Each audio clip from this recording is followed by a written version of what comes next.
आज कौन सा दिन है? आज है 1 जनवरी 2024, नव वर्ष का पहला दिन।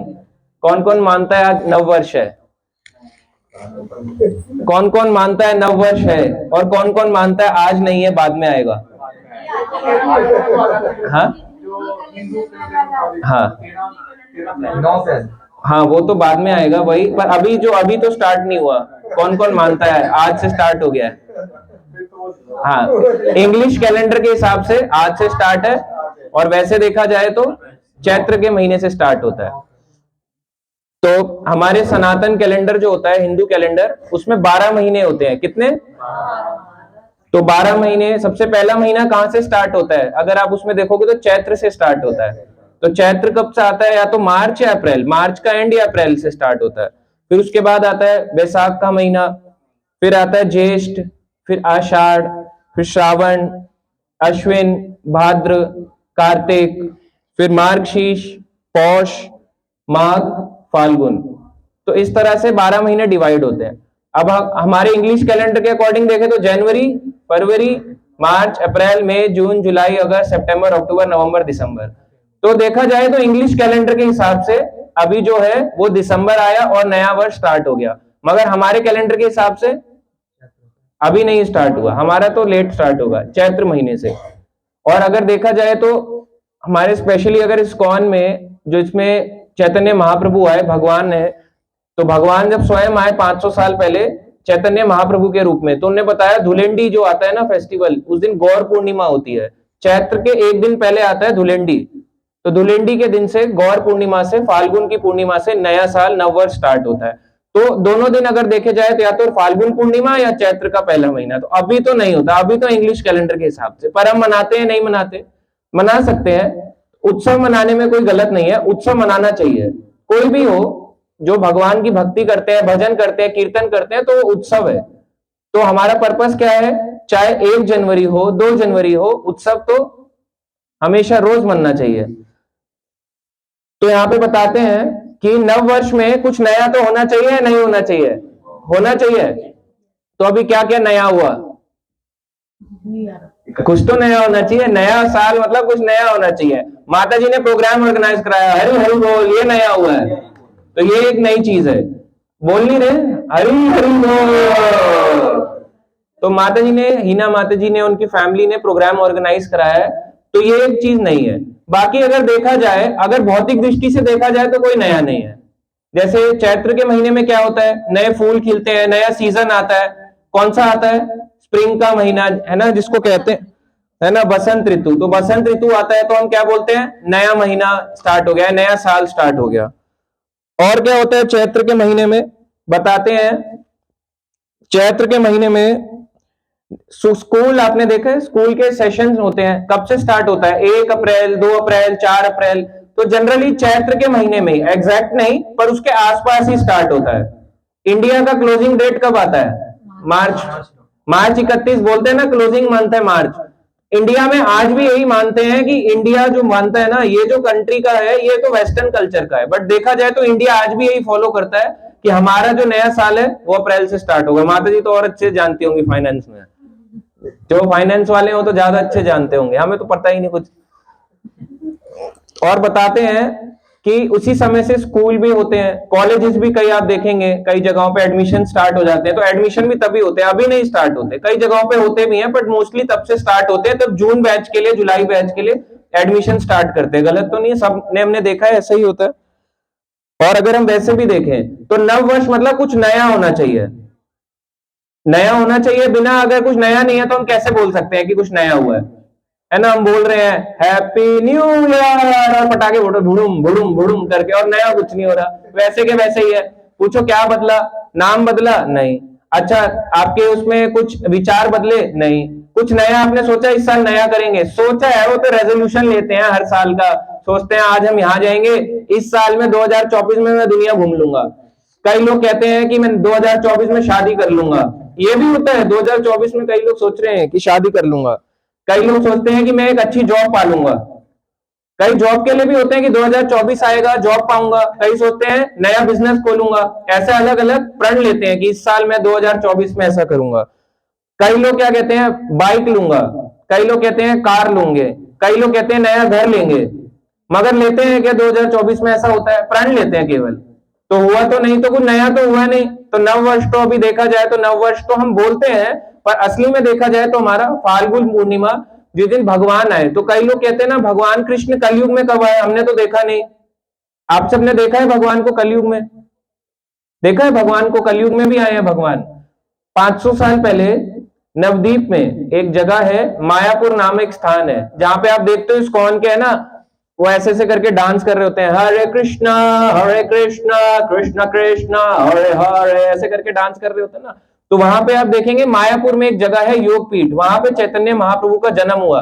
चैतन्य महाप्रभु को कई बार लोग ना सोचते हैं अरे तो सन्यासी थे, वैरागी थे, कोई साधारण इंसान थे, मगर इंसान नहीं थे, इंसान का रूप लेके आए हैं। भगवान तो कुछ भी कर सकते हैं, अर्जुन का रथ भी तो चला सकते हैं, तो इंसान का रूप लेके आए एक साधारण मनुष्य का।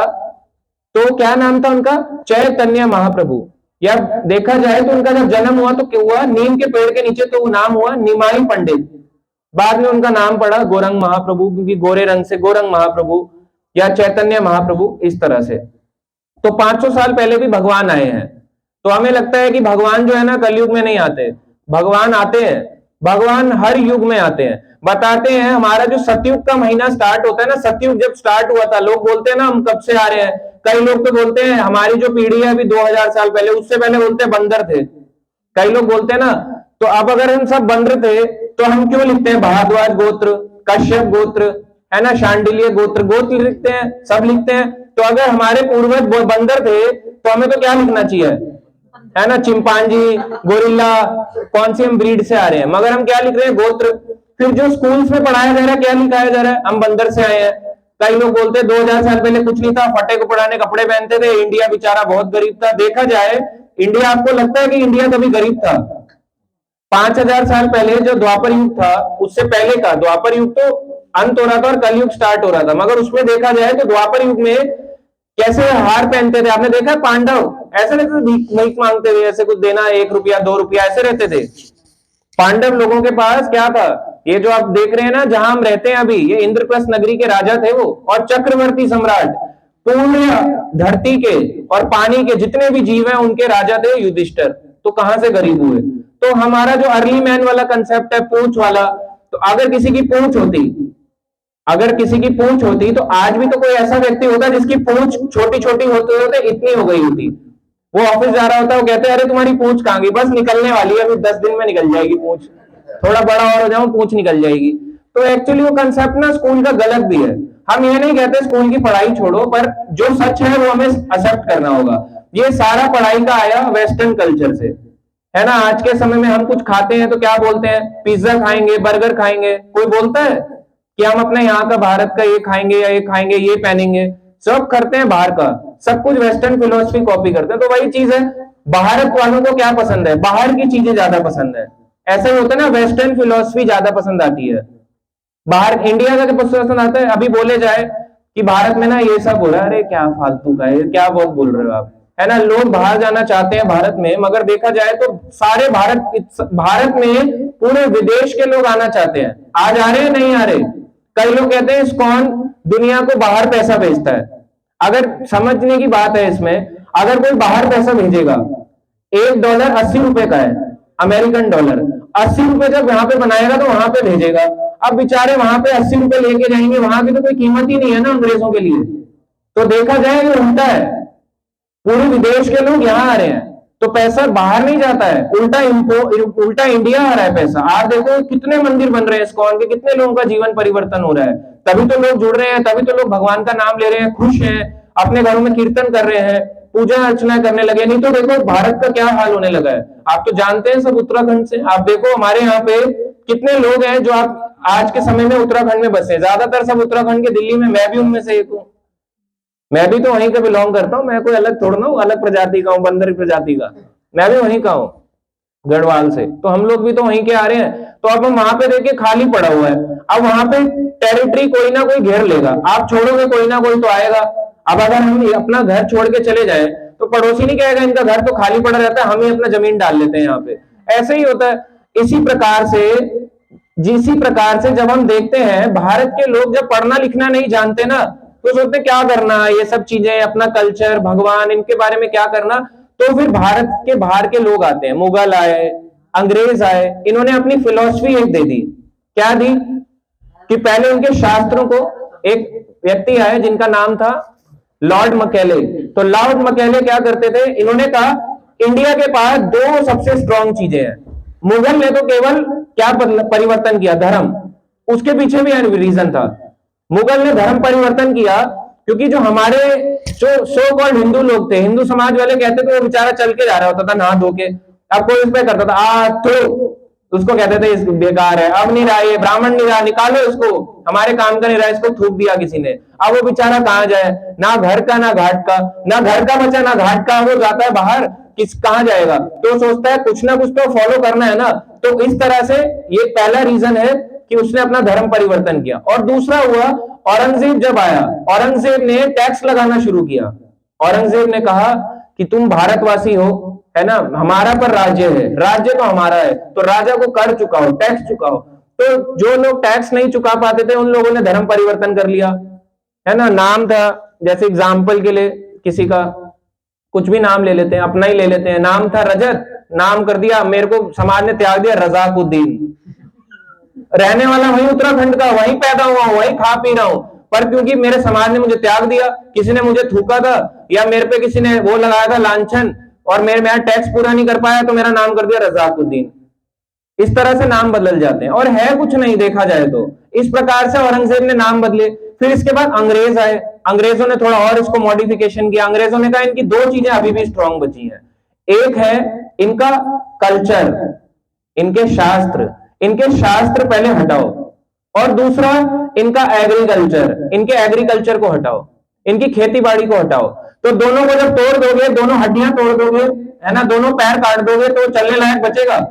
इस प्रकार से अंग्रेजों ने दोनों चीजों पे कब्जा किया। लॉर्ड मकैले ने हमारे भारत के शास्त्रों को हटा के अपनी वेस्टर्न फिलोसफी को दिया, और जब वेस्टर्न फिलोसफी को दिया, क्या आया, तुम्हारे पूर्वज वगैरह कुछ नहीं थे, कुछ नहीं होगा, गोत्र भगवान कुछ नहीं है, सब काल्पनिक है ना, बस एक आया केमिकल है, iron, magnesium, calcium, copper, 5-6 chemical मिलाओ और शरीर बन जाता है। ऐसा होता है कि शरीर, ये शरीर आपको क्या लगता है कि केवल कितने का है?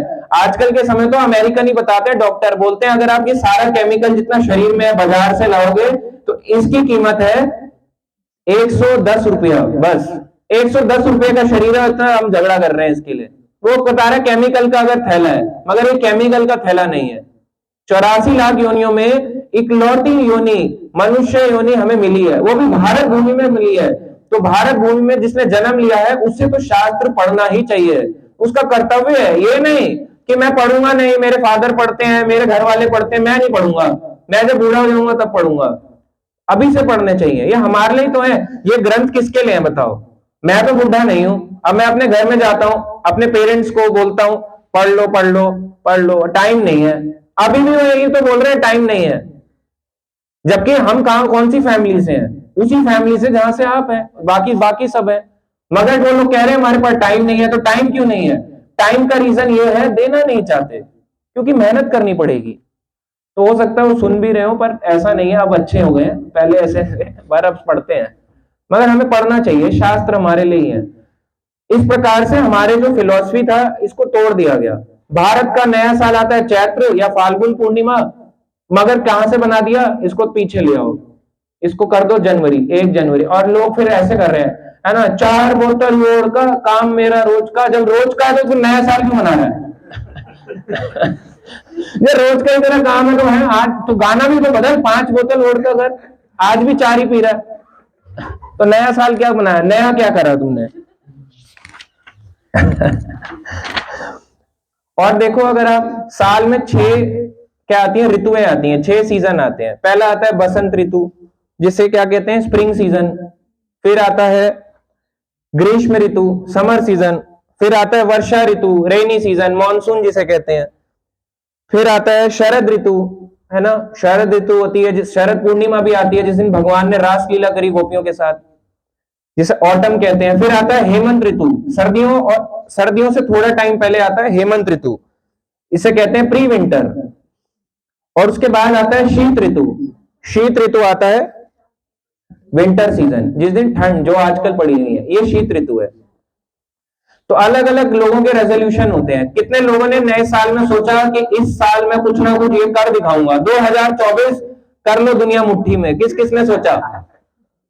किस किसने सोचा? ऑनलाइन वाला कोई है हमारे साथ? तो माता जी के घर में भक्त हैं, और माता जी को बताएं, आप सब जैसे यहाँ पे हैं, है ना, 25-30 भक्त हैं, ऑनलाइन में भी हमारे साथ जुड़े हुए हैं। कितने हैं? 40, 45,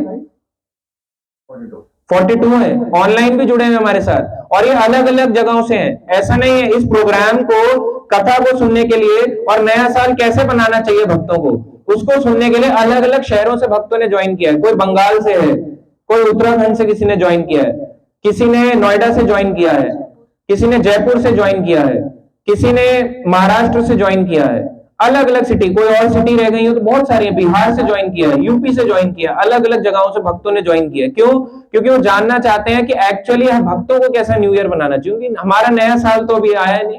तो नया साल में सबसे पहले भक्तों को भी रेजोल्यूशन लेना चाहिए। लेना चाहिए या नहीं लेना चाहिए?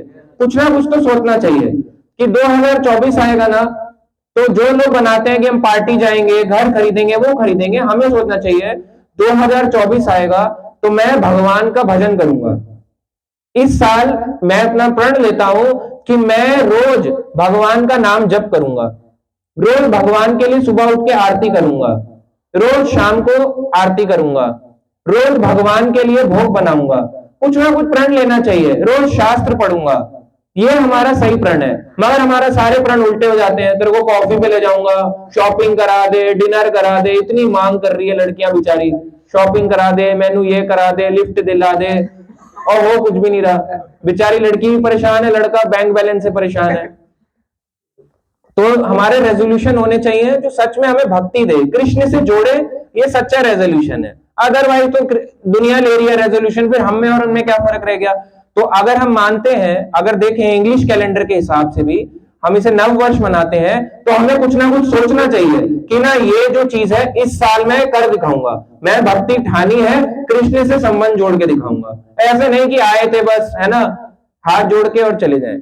आए प्रेम पूर्वक भगवान का भजन भी करें। तो अब हम बताएंगे, अभी जैसे ये साल आगे बढ़ रहे हैं तो क्या हो रहा है? साल आगे बढ़ने से क्या होता है? समय आगे बढ़ रहा है। क्या अभी कौन सा समय चल रहा है? सत्ययुग, त्रेता, द्वापर, कलयुग, कौन सा चल रहा है? कलयुग चल रहा है। तो कलयुग तो बढ़ रहा है, तो अच्छी चीज हो रही है क्या? समय बढ़ रहा है तो नया साल आने पे देखा जाए तो कलयुग बढ़ता है, तो कलयुग के साथ साथ कलयुग के लक्षण भी बढ़ते हैं। अनेक प्रकार के लक्षण बताए गए हैं भागवतम, जिसे भागवत पुराण कहते हैं। अनेकों लक्षण बताए गए हैं कि कलयुग में आने वाले जीव कैसे होंगे। हमें सुनना चाहिए। हम जो देख रहे हैं ना, समाज खराब होता जा रहा है। आप सब जो है, आप सब भक्त हैं, आए हैं, सुन रहे हैं, श्रद्धा पूर्वक बैठे हैं, ऑनलाइन सुन रहे हैं, मगर समाज का इतना खराब हाल है। आप देखो, आप रात को 12-1 बजे बाहर निकलो, लोग पड़े हुए हैं सड़कों पे, गिरे हुए हैं, लड़ाई झगड़ा कर रहे हैं, पी के खा पी के निकल रहे हैं, और क्या बंदूक चला रहे हैं हवा में। क्या सिस्टम है? और ऐसा नहीं कि मैं आपको बहुत जंगल की बात बता रहा हूँ, दिल्ली की बात बता रहा हूँ, ये दिल्लियों में भी होता है नॉर्मल। आप जाओ कभी 12-1 बजे, वो अलग बात है, भक्त होते हैं, घर में होते हैं, सो जाते हैं, परिवार के साथ रहते हैं, मगर बाहर ऐसा होता है। तो कलयुग के बारे में, कलयुग के जीवों के कुछ लक्षण बताए हुए हैं कि क्या लक्षण होते हैं। तो ये कथा सुना रहे हैं भागवत पुराण में सुखदेव गोस्वामी। सुखदेव कौन थे? व्यास देव जी के पुत्र भी थे, शिष्य भी थे। तो व्यास देव जी के पुत्र का नाम था सुखदेव गोस्वामी। व्यासदेव कौन है? जिन्होंने सारे चारों वेद लिखे, सारे पुराण लिखे, उपनिषद लिखे, है ना, भागवत पुराण लिखा, महाभारत और भगवत गीता। तो ये सारी चीजें व्यास देव ने, भगवान के ही अवतार व्यास देव, उन्होंने लिखा है। शीला व्यास देव ने ये ग्रंथ लिखे हैं। तो उनके जो पुत्र थे सुखदेव गोस्वामी, सुखदेव गोस्वामी जो थे, ये कथा सुना रहे हैं। किसको सुना रहे हैं कथा? अर्जुन के पोते को। अर्जुन का पुत्र का नाम है अभिमन्यु, अभिमन्यु के पुत्र का नाम है परीक्षित महाराज। तो परीक्षित को कथा कहां सुना रहे हैं? शुकताल तीर्थ। जब आप दिल्ली से आगे जाएंगे मेरठ की ओर को, मेरठ से थोड़ा और आगे जाएंगे तो वहां पे जगह आती है शुकताल तीर्थ। शुकताल तीर्थ पे ये कथा सुनाई जा रही है। कौन सुना रहे हैं? सुखदेव गोस्वामी यानी वेद व्यास के पुत्र अर्जुन के पोते को यानी परीक्षित महाराज को। तो सुखदेव और परीक्षित को ये कथा सुनाए जा रहे हैं। इस प्रकार से कथा चल रही है। तो अभी हम भागवतम के 12वें स्कंद दूसरे अध्याय से बताएंगे कि कलयुग के जीवों का लक्षण क्या है। श्री शुक उवाच ततः च अनुदिनं धर्मा सत्यम शौचम क्षमादया कालेन बलिना राजन नक्ष्यति आयु बलम स्मृति। तो श्री सुखदेव गोस्वामी कहते हैं, सुखदेव गोस्वामी बता रहे हैं भागवत में कि हे राजन, तब कलयुग के प्रबल प्रभाव से, कलयुग के प्रभाव क्या होगा? धर्म, सत्य, पवित्रता, क्षमा, दया, आयु, शारीरिक बल तथा स्मरण शक्ति दिन प्रतिदिन क्षीण होते चले जाएंगे, कम होते चले जाएंगे। ये 8 चीजें कलयुग के साथ ये प्रभाव पड़ेंगी और कम हो जाएंगी। कौन कौन सा? कलयुग के प्रभाव से धर्म कम होता चले जाएगा। आज समय देखो, साल भर साल बढ़ रहे हैं। आज से जब हम पहले देखते थे, माता जी हैं सीता देवी माता जी, उस समय कितना धर्म का करा जाता था ना माता जी, कितना लोग धर्म का पालन करते थे, सुबह उठते थे। आजकल के समय किसी को 4 बजे उठाओ, आंख उसकी ऐसे जकड़ी हुई होती है, उसको खींचना पड़ेगा उसको ऐसे करके। पुराने लोग होते थे कोई अलार्म क्लॉक नहीं चाहिए। मेरी जो दादी जी थी, कभी मैंने देखा नहीं। आप अलार्म से उठती है माता जी? अपने आप उठती हैं? अपने आप उठते हो कि अलार्म से उठते हो? अपने आप उठते हो। अलार्म फोन तो नहीं चाहिए, फोन ट्रून ट्रून वाला। देखो ये होता है आज इतना है। अब हम जैसे लोग होते हैं पतित जीव है, अब हम लोगों को क्या चाहिए? फोन का अलार्म नहीं बजेगा, नहीं उठेंगे, जब मर्जी देखो। मगर पहले के कैसे होते थे? रूटीन सेट है, 4 बजे उठना है तो उठना है, 12 बजे सोए, 1 बजे सोए, 2 बजे सोए, 3 बजे सोए, ना सोए, 4 बजे का रूटीन था। कितना स्ट्रॉन्ग रूटीन था। आज के समय में धर्म अब कम होता जा रहा है। अब 4 तो छोड़ो, अब तो लोग उठना ही नहीं चाहते हैं। कई लोग ऐसे होते हैं, है ना, कई ऐसे हैं, मेरे फ्रेंड सर्कल में थे, तो बता रहे थे 27 घंटे वो सोए, सोते ही रह गए। मतलब सोचो, वो सोते ही रह गए।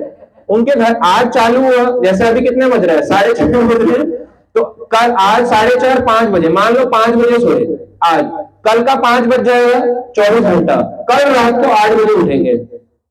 इतना भयानक नींद उन्होंने ली, 27 घंटे की नींद। और तब भी पता है कैसे थे? आप बिलीव करोगे, मेरा जो कजन है उन्होंने उनको उठाया कि उठ जाओ, टाइम हो गया भाई, 27 घंटे सो रहे हो, ऐसे करके बच्चे की तरह लात मार रहे हैं, वो कर रहे हैं, हाथ चला रहे, कह रहे हैं अभी टाइम छोड़ना हुआ है।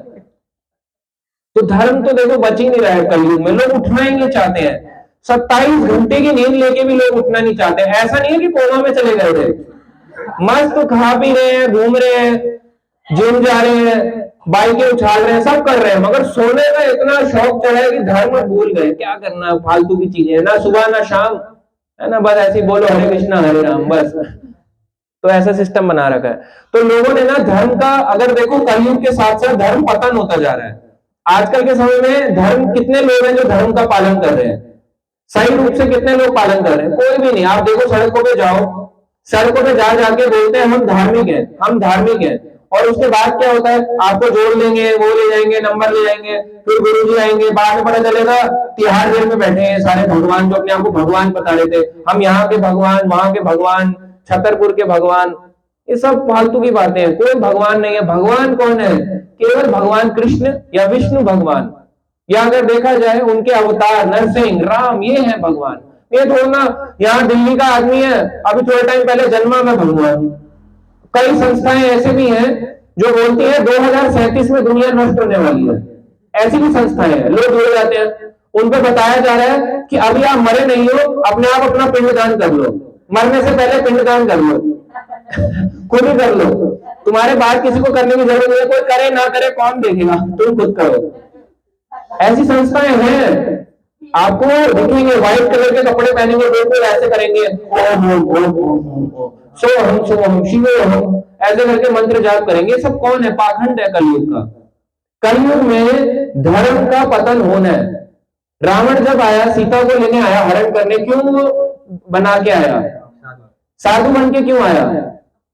कुछ और भी तो बन के आ सकता था, कुछ और भी बन के आ सकता था। राक्षस था भाई, कोई सुंदर बन के आ जाता, लड़का बन के आ जाता, हो सकता था सीता ऐसे देख के अरे क्या बन के आया है, तो कुछ और बन के आ जाता, मगर वो साधु ही बन के आया। तो रावण ने त्रेता युग में अपना प्रकोप डाला कि कलयुग के जो जीव होंगे ना, ब्राह्मण समाज का पतन कर दो।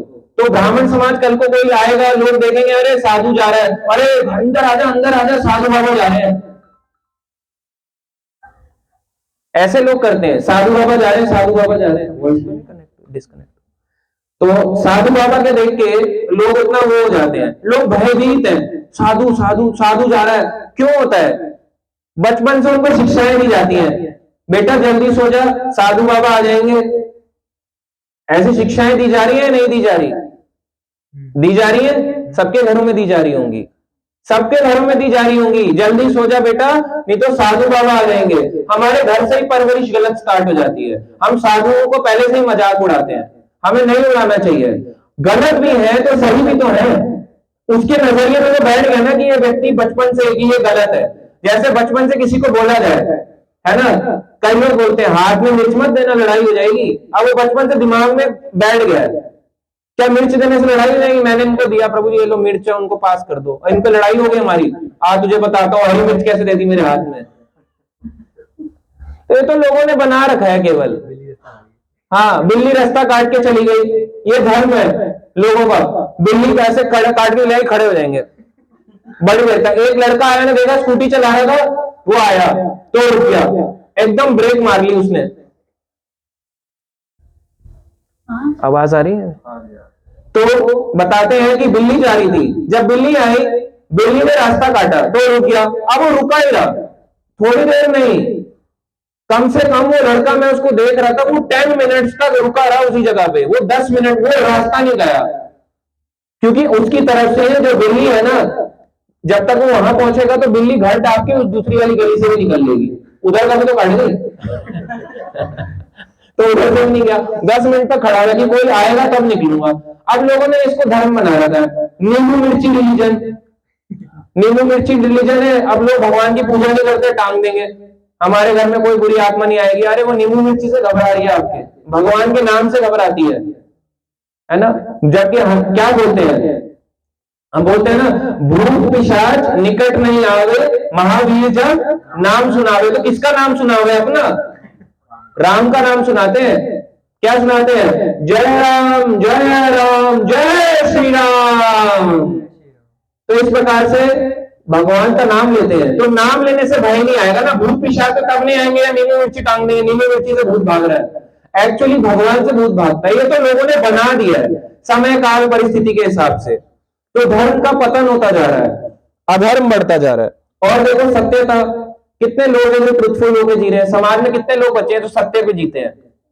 सत्य का तो आप देखो बहुत ही कम लोग हैं, सब लोग झूठ बोलना सबको अच्छा लगता है, हम झूठ बोलते हैं, बहुत उससे बोलते हैं, स्टाइल से बोलते हैं, झूठ बोलते हैं। और दूसरा पवित्रता, प्योरिटी, पवित्र है, कितने लोग पवित्र बचे हैं? कोई भी पवित्र आप देखो, कितने लोग अपवित्र हो चुके हैं।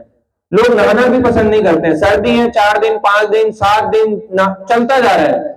एक कई ऐसे भी होते हैं, मेरे जो फ्रेंड सर्कल में थे पहले, वो बोलते थे बाल खड़े नहीं होते इसलिए हम नहाते नहीं है, बाल खड़े करने के लिए हम नहाते नहीं है, बस इतना सा कि बाल खड़े करने हैं। अरे जेल लगा लो, इतना तुम्हें शौक है तो, केवल इसलिए तुम 7 दिन नहा नहीं रहे हो कि मेरा बाल खड़े हो जाए, तो लॉजिक ही नहीं है। और देखो कलयुग में क्या हो गया, क्षमा करता है आजकल कोई क्षमा करने लायक है? क्षमाशील है कोई?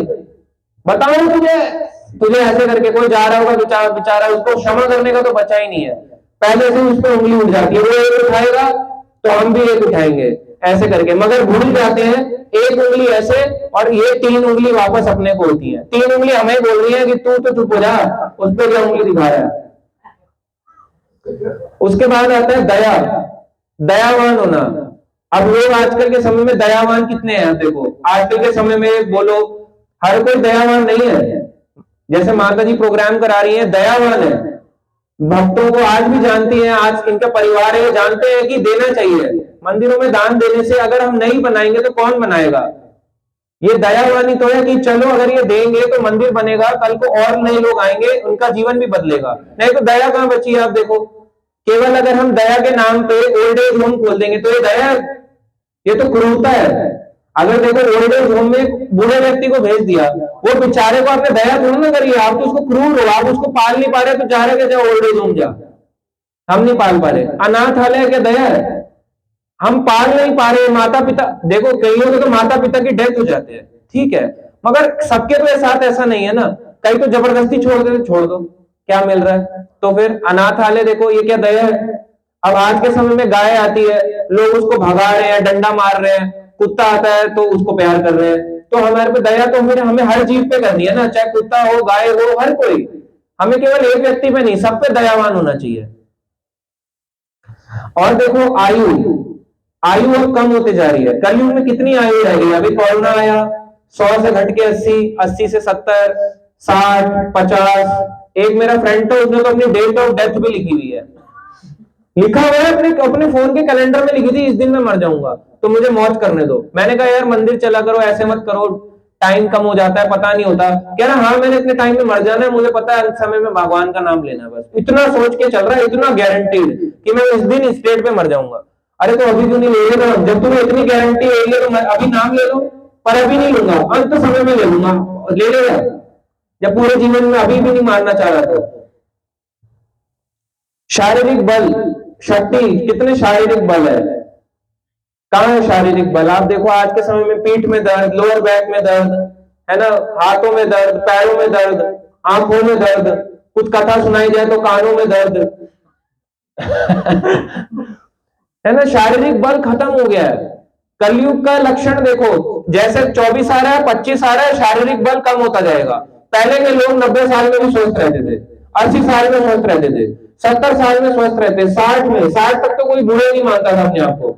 अब आजकल अब 30 साल से ऊपर दवाइयां चालू हो जाती है, उसका पूरा कोटा बंधा होता है दवाई का, सुबह दिन रात ये मेरी दवाई है।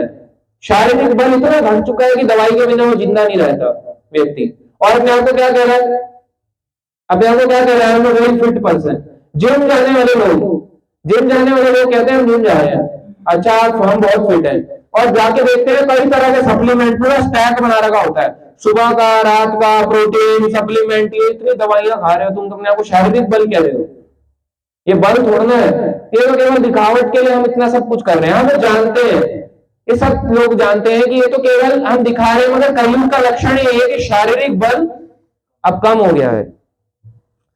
और आता है स्मरण शक्ति, वो तो खत्म हो गई है। स्मरण शक्ति, आप बताओ किसको याद है कि कल 5 बजे हम क्या कर रहे थे? कल दिन में क्या खाया था? आपको याद है माता जी? आपको याद है कल दिन में क्या खाया था? उनको आपकी स्मरण शक्ति तेज है, स्मरण शक्ति तेज है, बस हर किसी की नहीं है। मुझे खुद नहीं पता, मैं कल दिन शाम को, मेरे को थोड़ा बहुत पता है 5 बजे प्रोग्राम में थे, कथा में थे, मगर एग्जैक्ट नहीं बोल सकता कि मैं 5 बजे कर क्या रहा था। स्मरण शक्ति बहुत कम हो चुकी है, आज के दिन का भी नहीं याद रहता। अगर एक झपकी मार ले, ओ अच्छा हो क्या हो रहा था, इससे पहले क्या हो रहा था, फिर उसको होश में लाना पड़ता, उठ उठ, अरे ये हो रहा था, कथा हो रही थी। तो कलयुग का ये लक्षण है। और जो लक्षण बताएं इसमें, आगे आता है दूसरे नंबर श्लोक में, 12वां स्कंद, दूसरा अध्याय, दूसरा श्लोक, भागवत पुराण में। तो भागवत पुराण है, इसे श्रीमद् भागवतम भी कहते हैं। इसमें आता है, आगे बताते हैं सुखदेव गोस्वामी, कलयुग में एकमात्र संपत्ति को ही मनुष्य के उत्तम जन्म, उचित व्यवहार तथा उत्तम गुणों का लक्षण माना जाएगा। क्या? एकमात्र संपत्ति को ही। पैसे वाले को लोग पूजा करते हैं, और कोई बाहर वाला हो, अरे फालतू, गुण नहीं देखेंगे, उत्तम गुण, क्वालिटी क्या है हमें मतलब नहीं, अच्छा है व्यवहार का, अच्छा है नहीं, धार्मिक है हमें मतलब नहीं, संपत्ति है तो बहुत अच्छा है, वाह बहुत अच्छा व्यक्ति है। लोगों को संपत्ति से चेक करा जा रहा है। अगर कोई संपत्ति किसी के पास ना हो तो क्या बोलेंगे? बेकार आदमी है। हर चीज को संपत्ति से देखा जाता है, कोई उसके गुण नहीं देखता। तो पहले के जमाने में कुंडली मैचिंग होती थी, है ना, कुंडली मैचिंग, गुण मिलाए जाते थे, है ना, लड़का और लड़की के गुण मिलाए जाते थे। अब क्या होता है? अब गुण नहीं मिलाते हैं, क्योंकि लव मैरिज करते हैं और पैसों का हिसाब देखते हैं, कितने का पैकेज है, पहले ये नहीं देखते थे, पहले गुण देखते थे, अब पैकेज देखते हैं, संपत्ति देखते हैं ना कितना है, पाल पाएगा नहीं पाल पाएगा। लड़कियां पूरी लिस्ट बना के रखती हैं, ये बाल का खर्चा, उसका खर्चा, पेडिक्योर, मैनिक्योर, ये वो, उसके बाद है ना कौन सी पश्मीना शॉल ये वाली, उसके बाद ये वाली स्वेटर, जैकेट, पूरा पूरा लिस्ट फिर देखती है। अगर इतना बच जाएगा क्या मुझे घुमाने ले जा सकता है, गाड़ी ले सकता है, ये ले सकता है। और जब उसके पूरी लिस्ट खत्म हो जाएगी तब जाके उसको पता लगेगा कि मेरे को अपना कैसा पति चाहिए, मेरे को संभाल पाएगा। सारी ऐसी नहीं है पर मोस्टली ऐसी समाज में ऐसा ही है। संपत्ति को ही एकमात्र ऐश्वर्य माना जाता है, गुण कोई नहीं देखता, उचित व्यवहार कोई नहीं देखता। कानून तथा न्याय को तो मनुष्य के बल के अनुसार ही लागू होंगे। तो कानून तथा न्याय मनुष्य के बल के अनुसार, जो शक्तिशाली है वो कानून पे विजय पाएगा, जो शक्तिशाली नहीं है उसका कोई कानून नहीं है। ये कलयुग का लक्षण है। आजकल है चोर चोरी करता है ना, चोरी करने के बाद भी बाहर आ जाता है, क्यों? क्योंकि बल है, बल के हिसाब से कानून चलता है। ये कलयुग का एक और लक्षण है। आगे आता है कलयुग में पुरुष तथा स्त्रियां केवल ऊपरी आकर्षण के कारण एक साथ रहेंगे, केवल ऊपरी आकर्षण के कारण। और व्यापार की सफलता कपट पर निर्भर होगी, व्यापार बिजनेस कपट पर चलेगा। और ऊपरी आकर्षण, आजकल के समय देखो लड़का लड़की केवल ऊपरी आकर्षण के लिए, लड़की ऐसे कर देगी पागल है लड़का, फ्लैट हो क्या लड़की है। अब लड़की पूछो क्या आता है तुम्हें, आता है कुछ? रोटी बना लेती हो, बाद में पता चलता है कुछ नहीं आता उसको, कुछ नहीं, पानी की मोटर भी ऑन नहीं करनी आती, ये भी नहीं पता उसको पानी की मोटर का स्विच कौन सा है, उसको कुछ नहीं पता। ऐसे कर देंगे ऐसे करके तुम्हारे से शादी करूंगा ऐसे कर देगी, ऐसे करके खड़े हो जाएगी उसके आगे, यूं ऐसे हो जाएगी, पागल हो जाएगा लड़का एकदम फ्लैट, वो लड़की टेढ़ी हो रही है, वो ऐसे फ्लैट हो रहा है तो कलयुग का लक्षण है, ये बताया गया है। कलयुग में ना लोग बाहरी आकर्षण के लिए हो रहे हैं, हर कोई एक दूसरे का बाहरी आकर्षण देख रहा है। लड़की भी लड़कों का देखती है बाहरी आकर्षण, ऐसा नहीं है, उनको भी एकदम ऐसा चाहिए, ऐसे करके यूं, कौन से बोलते हैं आजकल तो चला है ना कुंडी मूछ, है ना, मुंह पे कुंडी लगा लो वही बहुत है, मूछ से तो बाद में उगाओगे तुम लोग। दाढ़ी उगा रहे हैं इतनी बड़ी, कलयुग का लक्षण है ये, इतनी बड़ी दाढ़ी उगा रहे हैं, वो ऐसे कर रहे हैं लड़कियों के सामने, लड़कियां फ्लैट हो रही हैं, वाह क्या लड़का है। पहले इनको डाकू माना जाता था, जो ऐसे करता था ना लड़कियों के आगे, डाकू मानते थे उसको, अरे डाकू है तो। आज के समय लड़कियां कहती है वाह सो हैंडसम तो पहले के जमाने का अलग था। अब देखो, और मैं ऐसा कोई नहीं, बहुत कोई जन्मों सदियों वाली बात कर रहा हूँ, 20 साल पहले में भी बहुत बदल गया है। 20 साल 25 साल के अंदर भी समाज का और पतन हो गया। आगे वाले आप देखना, अगले 10 क्या अगले साल ही देख लो, हैप्पी न्यू ईयर फिर मनाएंगे 2025 का, देखना अगले साल में कुछ और चेंज आ जाएगा। लोग बदलते जा रहे हैं और व्यापार कपट के आधार पर चलेंगे। कपट, खूब कपट करते हैं लोग। 10 रुपए की चीज होगी, बोलेंगे सस्ता लगा रहा हूं, कुछ नहीं कमा रहा मैं, 1 रुपए भी नहीं कमा रहा, जबकि उससे 10 गुना ऊपर बेच रहा होगा, 1 रुपए भी नहीं कमा रहा। जो ये बोल रहे ना कि मैं 1 रुपए भी नहीं कमा रहा, समझो ये आपको पक्का ठग रहा है, ये ठग है। आगे आता है पुरुषत्व तथा स्त्रीत्व का निर्णय काम शास्त्र में उनकी निपुणता के अनुसार किया जाएगा और ब्राह्मणत्व जनेऊ पहनने पर निर्भर करेगा। अगर ब्राह्मण जनेऊ पहनता है तो ब्राह्मण है, ब्राह्मण नहीं है अदरवाइज ब्राह्मण है। जनेऊ पहनता है, चाहे वो मांस मछली खा, ब्राह्मण है ना, चाहे वो बिल्कुल मार पिटाई कर रहा है, ब्राह्मण है। अरे ब्राह्मण कहां से हुआ? ब्राह्मण का गुण है कि वो दान देता है, दान लेता है, पढ़ता है, दूसरों को पढ़ाता है, समाज को सुधारता है, वो ब्राह्मण कैसा हुआ? तो अगर हम समाज को बिगाड़ रहे हैं, अब हम कह रहे हैं रोज अंडे खाता हूं मैं, तू भी खाया कर, हम कैसे ब्राह्मण है? हम तो ब्राह्मण नहीं है ना, जन्म से कोई ब्राह्मण थोड़ा ना होता है। ब्राह्मण तो उनके गुण से होता है, उसने अपने गुण क्या सीखे जन्म से। तो देखो अश्वत्थामा भी थे, मगर क्या उन्होंने द्रोणाचार्य के बात को पालन किया? नहीं किया। रावण ने क्या अपने पिता की आज्ञा का पालन किया? नहीं किया। रावण क्या चाहता था? सीता का हरण करना। ब्राह्मण क्या सीता का हरण करना चाहते हैं? तो फिर वो ब्राह्मण कैसे हुआ? तो जन्म से तो नहीं होगा, गुण से होगा ना। डॉक्टर का बेटा डॉक्टर तो नहीं होगा, तो ब्राह्मण का बेटा भी ब्राह्मण तभी होगा जब उसमें गुण होंगे, अदरवाइज तो फिर वो नॉर्मल जैसे शूद्र समाज होता है वैसे ही जीवन जी रहा है वो। तो जीवन वो कैसे जीता है, उसके गुण क्या है, तो वो ब्राह्मण कहलाएगा। इस तरह से उसको बोलना चाहिए। और अगर देखा जाए पुरुषत्व और स्त्रीत्व का ये किसके अनुसार किया जाएगा? एक दूसरे में आकर्षण, काम शास्त्र, बड़ा अरे ऐसे है, देखो इनके बड़ा वो है ना, कितने अच्छे दिखते हैं, सुंदर दिखते हैं, काम शास्त्र, एक दूसरे के प्रति काम आसक्ति, बस और कुछ नहीं है, उसके कोई गुण नहीं देखे जाते। आगे बताते हैं कि मनुष्य का आध्यात्मिक पद बाह्य प्रतीकों से सुनिश्चित होगा और इसी आधार पर लोग एक आश्रम छोड़कर दूसरे आश्रम को स्वीकार करेंगे।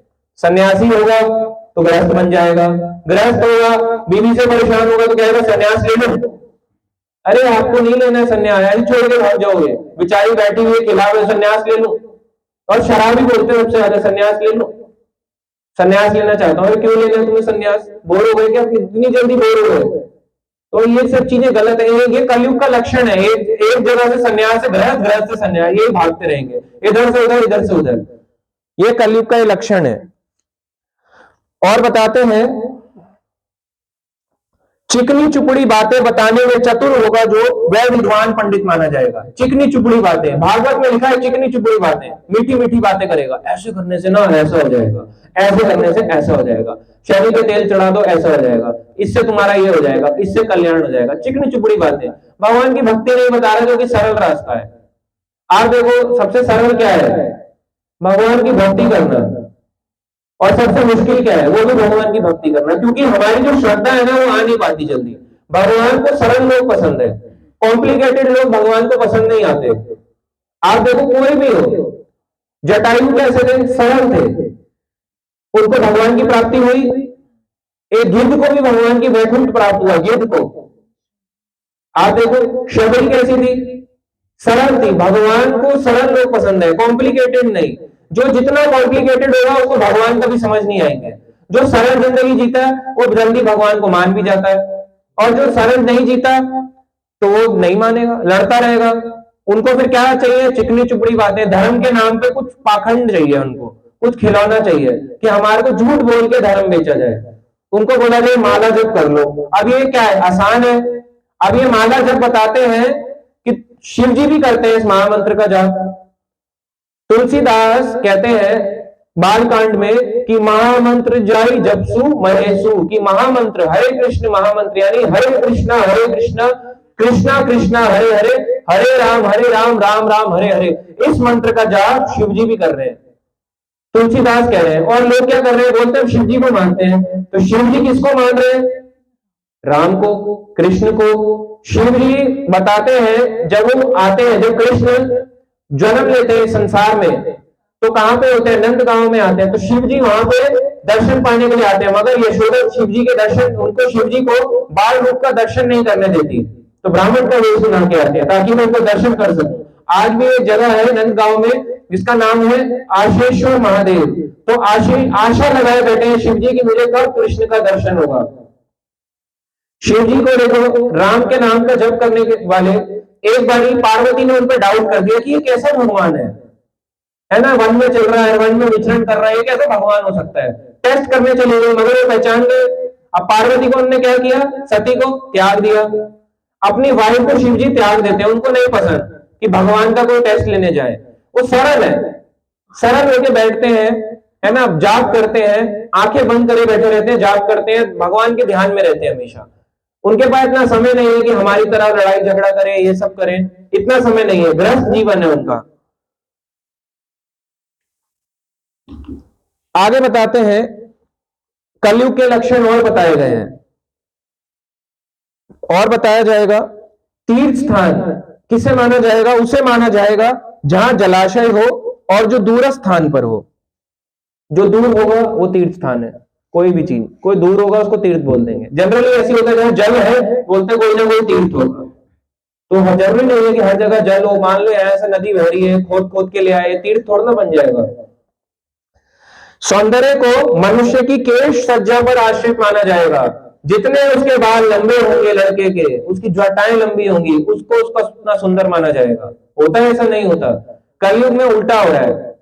जो माता जी होती है लड़कियां, वो अपने केश घटा घटा के कंधे तक ले आती है, कान तक ले आती है, फिर वो बॉय कट जो भी कट, बॉब कट से बॉय कट, बॉय कट से एकदम बॉल्ड, फिर ऐसे करके यहाँ से मशीन लगा लेंगी, एक तरफ बाल ऐसे दूर पे गिर रही है, एक तरफ से गंजापन, आधा है आधा नहीं रहेंगे, उल्टा हिसाब है। और लड़के क्या कर रहे हैं, ऐसे करके बांध रहे हैं, उल्टा जटाएं बांधने में लगे हुए अपने पीछे को। कलयुग का लक्षण बताया गया है। ये कोई महान कार्य नहीं है, ये कलयुग का प्रभाव है आपके ऊपर। आपको माया ने इतना बुरी तरह कलयुग में जकड़ लिया कि इसको आप आसानी से निकल नहीं पाओगे। ये कलयुग का लक्षण है। और बताते हैं, उदर धारण करना जीवन का लक्ष्य बन जाएगा। पेट भरने के लिए हम कमाते हैं प्रभु जी, ज्यादा कुछ काम नहीं है, हम इसलिए करते हैं, पेट भरना है, पेट के लिए। अब आप बताओ, पेट के लिए कितने लोग कमा रहे हैं संसार में? हर कोई कमा रहा है। पेट को कितना चाहिए? आयुर्वेद बताता है, सब लोग आयुर्वेद तो मानते ही हैं, अब ये तो कोई भक्ति नहीं है। आयुर्वेद में ही बताया जाता है, आयुर्वेद आचार्य बताते हैं कि 50% खाने के लिए, 25% जल के लिए और 25% हवा के लिए। इस प्रकार से 100% पेट में जगह रखनी चाहिए। हम कितना खाते हैं?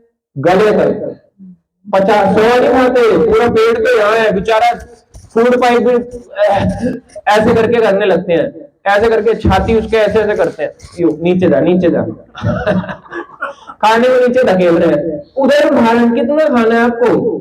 2 रोटी या 3 रोटी, 4 रोटी, थोड़ा सा राइस, दाल, सब्जी सफिशिएंट है। भगवान को भोग लगाओ, उतना पाओ। उधर धारण और एक्स्ट्रा और एक्स्ट्रा और एक्स्ट्रा, जीभ के टेस्ट के लिए, जीभ के स्वाद के लिए बोलते हैं। पूरी जिंदगी वो जीभ के स्वाद के लिए खाना चाहता है, कमाता है, पैसा भी लुटा देता है। अंत समय में क्या होता है? अंत समय में उसके दवाइयों को पैसा लगता है, और दवाइयों के बाद साथ साथ उसके साथ क्या होता है? वो खिचड़ी खाता है। तो पूरी जिंदगी पैसा कमाया, टेंशन में खाना खाया, और अंत समय जब उसका आया, अंत समय में दवाइयां भी खा रहा है, खाना खा रहा है तो टेस्ट नहीं आ रहा, खिचड़ी खा रहा है। जब आपको खिचड़ी ही खानी थी तो कौन आ जाता है रोज शाम को खिचड़ी खाते? लोग बांटी जा रही है, हरे कृष्णा, खिचड़ी बांटी जा रही है फ्री में। या खिचड़ी भर, खिचड़ी के लिए इतनी मेहनत क्यों कर रहे हो? उतना करो जितना पेट के लिए सफिशिएंट है। जबरदस्ती क्यों? गले तो फाड़ रहे हो क्या? उनको गले तक, यहां तक बोलो, यहां तक बढ़ो। कई भक्त होते हैं मंदिर में भी बोलेंगे यहां तक प्रसाद भर के खाओ, यहां तक। ये नए लोगों के लिए, पुराने लोगों के लिए थोड़ा ना कि बेचारा यहां तक भर दिया, उसको अगले दिन पाइस लग गए, टॉयलेट जा रहा है बेचारा। मंदिर आए थे अच्छा खासा, हरि बोल करने, उसको 4 दिन तुमने टॉयलेट में बिठा दिया, पेट खराब कर दिया। इतना थोड़ा ना खिलाना है उसको। उदर धारण कलयुग का ये लक्षण है कि पेट के लिए आप जिसके पास जाओ, क्यों कर रहे हैं? पेट के लिए खा रहा हूं, पेट के लिए कर रहे हैं सब कुछ, और कुछ नहीं, ज्यादा कुछ नहीं मांगो पेट के लिए। हर कोई वही बोलेगा आपको। तो ये कलयुग का लक्षण है। जो जितना ढीठ होगा उसे उतना ही सत्यवादी मान लिया जाएगा। ऐसे ही होता है। अभी कोई हमारी किससे लड़ाई हो जाए, है ना, गाड़ी के लिए, स्कूटी के लिए लड़ाई हो जाए, ढीठ, हम वो भी ढीठ बने, हम भी ढीठ बने। अभी ढीठ बनेगा वो भी, हम भी। अब जो ढीठ होगा उसको क्या माना जाएगा? ये सत्यवादी है, सत्य बोल रहा है तभी ढीठ बन रहा है। जबकि भक्त कैसा होता है? भगवान के भक्त उल्टे होते हैं, वो बेचारे ढीठ नहीं होते, वो कहते हैं हाँ मेरी गलती है, तुम्हारा मान लिया हमने। मगर लोग कैसे होते हैं? मैं ढीठ बन के रहूंगा, मैं बलवान हूं, मैं शक्तिशाली हूं, तुम्हें दबा के रहूंगा, अपने अंदर दबाएंगे। और दबाने के बाद क्या होगा? दबाने के बाद क्या कहेंगे लोग? क्या कहेंगे? सत्यवादी था भाई, वो डर गया है इसलिए, यही सत्यवादी था, इसके पास इसमें है ना, इसमें बल था, बोलने का बल था, तो ये सत्य बोल रहा है। जबकि क्या होता है? उल्टा उल्टा होता है। जो चुप हो जाता है ना, उसको पता है कि मेरी गलती नहीं थी, इसकी थी, मैं बोलने देता हूँ, बेवकूफ है। भक्त ऐसा मानता है। मन आम समाज क्या मानता है? सत्यवादी जो बलवान है वो सत्य बोल रहा है। जो व्यक्ति परिवार का पालन पोषण कर सकता है वह दक्ष समझा जाएगा। परिवार को जो खिला लेता है, अरे क्या खिला लेता है, अंत समय पर जब आता है ना, परिवार काम आता है क्या? अंत समय में कोई काम नहीं आता। आप बताओ, हमने कितना पैसा कमाया, पैसे साथ जाता है, pashmina shawl, pant coat, sherwani, और कुछ कोई साथ जा रहा है, घर, गाड़ी, क्या साथ जा रहा है? अपने कर्म और भगवान का नाम। अंत समय में भी जो लोग कहते हैं हम शिव जी को मानते हैं, शिव जी उनके कान पे आके, चाहे वो माने ना माने, उनके काम में आके चिल्लाते हैं इस करके, अरे अब तो मान जा, अब तो मान जा, राम, ऐसे करके चिल्लाते हैं उसके कान में, अब तू मान, कितना बेशर्म आदमी था, कितना समझाया, कितने मौके दिए तुझे, मगर तू नहीं समझा, तूने अपनी जिंदगी गवा दी, ऐसे ही अपनी जिंदगी तूने गधों की तरह गवा दी। तो ये क्या है, ये महान कार्य कर रहा है क्या? कितना बेकार। उसने केवल अपने परिवार का भरण पोषण, और वो परिवार भी उसका काम नहीं आता। मैंने बताया कई लोग ऐसे बोल रहे हैं 2037 में, प्रभु जी बैठे हुए बताते हैं कि 2037 में दुनिया खत्म होने वाली है। उनके घर में ऐसा सोचा जाता है, जहां से उन लोग जा रहे हैं उनके घर में ऐसा बोला 2037 में दुनिया नष्ट हो जाएगी, पहले पिंडदान कर लो अपना। तो वो अपना पिंडदान कर रहे हैं, अभी मरे भी नहीं है, पिंडदान अपना कर रहे हैं। पैसा खाना है लोगों को, पैसा, धर्म नष्ट हो चुका है, पूरा धर्म भ्रष्ट है। और अपना क्या करना चाह रहे हैं, उदर धारण, वो अपना पेट भरना चाह रहे हैं, अपने परिवार का पालन पोषण करना चाह रहे हैं आपके पैसों से, आपको ठग करके, चीट करके, क्योंकि बिजनेस किस पे चलेगा, कपट पे। ये कलयुग है। धर्म का अनुसरण केवल यश के लिए किया जाएगा। धर्म का पालन लोग क्यों करते हैं? फिर मेरे बांके बिहारी लाल, ऐसे करके माता जी घूम रही है गोल गोल, जबकि वो पालन कर रही है, उनको बोलो नाम जप करना है। वृंदावन गए, आप क्या करें, मेरे बांके बिहारी लाल, इतना क्या, उससे क्या होगा बताओ? ये गाओ, अच्छी बात है, मगर भगवान का भजन करो। बताते हैं कि जो व्यक्ति अपने घर में भजन करता है वो उसका घर ही वृंदावन बन जाता है। अगर घर के सारे परिवार के सदस्य भजन करें तो क्या करना है, सिंपल सा उंगली डालनी है माला झोली में और जपना है हरे कृष्णा कृष्णा कृष्णा हरे हरे, हरे राम राम राम हरे हरे। तो कितना सरल है, मगर हम अपने आप को खुद कॉम्प्लिकेटेड बना रहे हैं।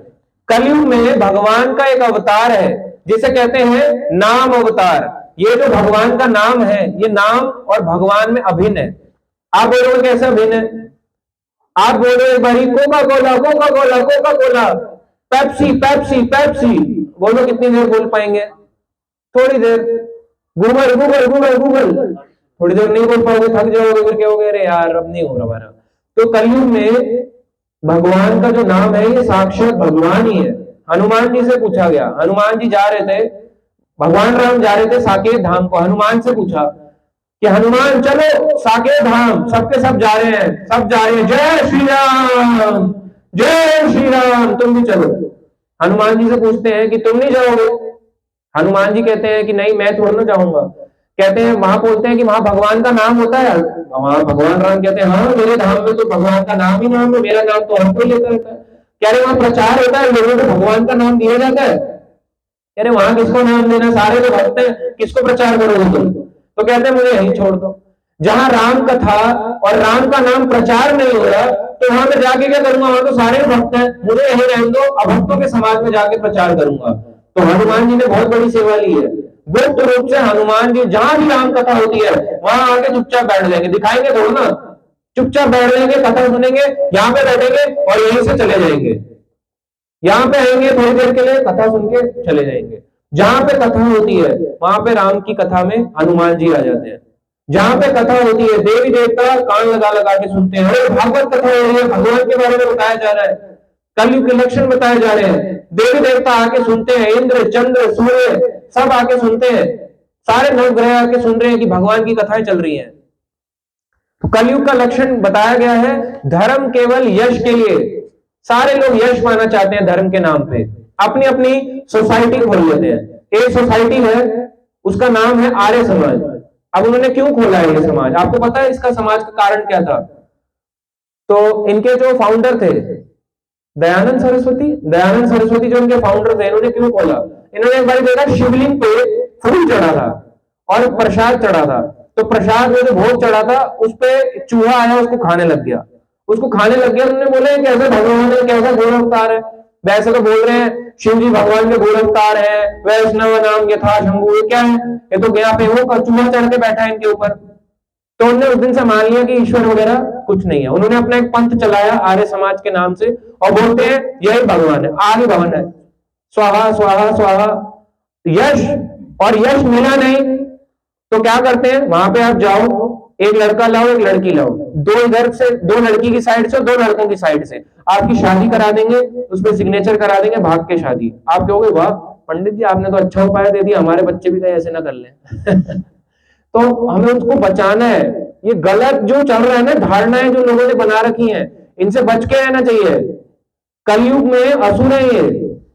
आपको देखने में शारीरिक रूप से धोती कुर्ता वाले भक्त लगेंगे, जो भगवान का भजन नहीं सिखा रहा, वो भगवान को क्या है, असुर। असुर क्या करता है?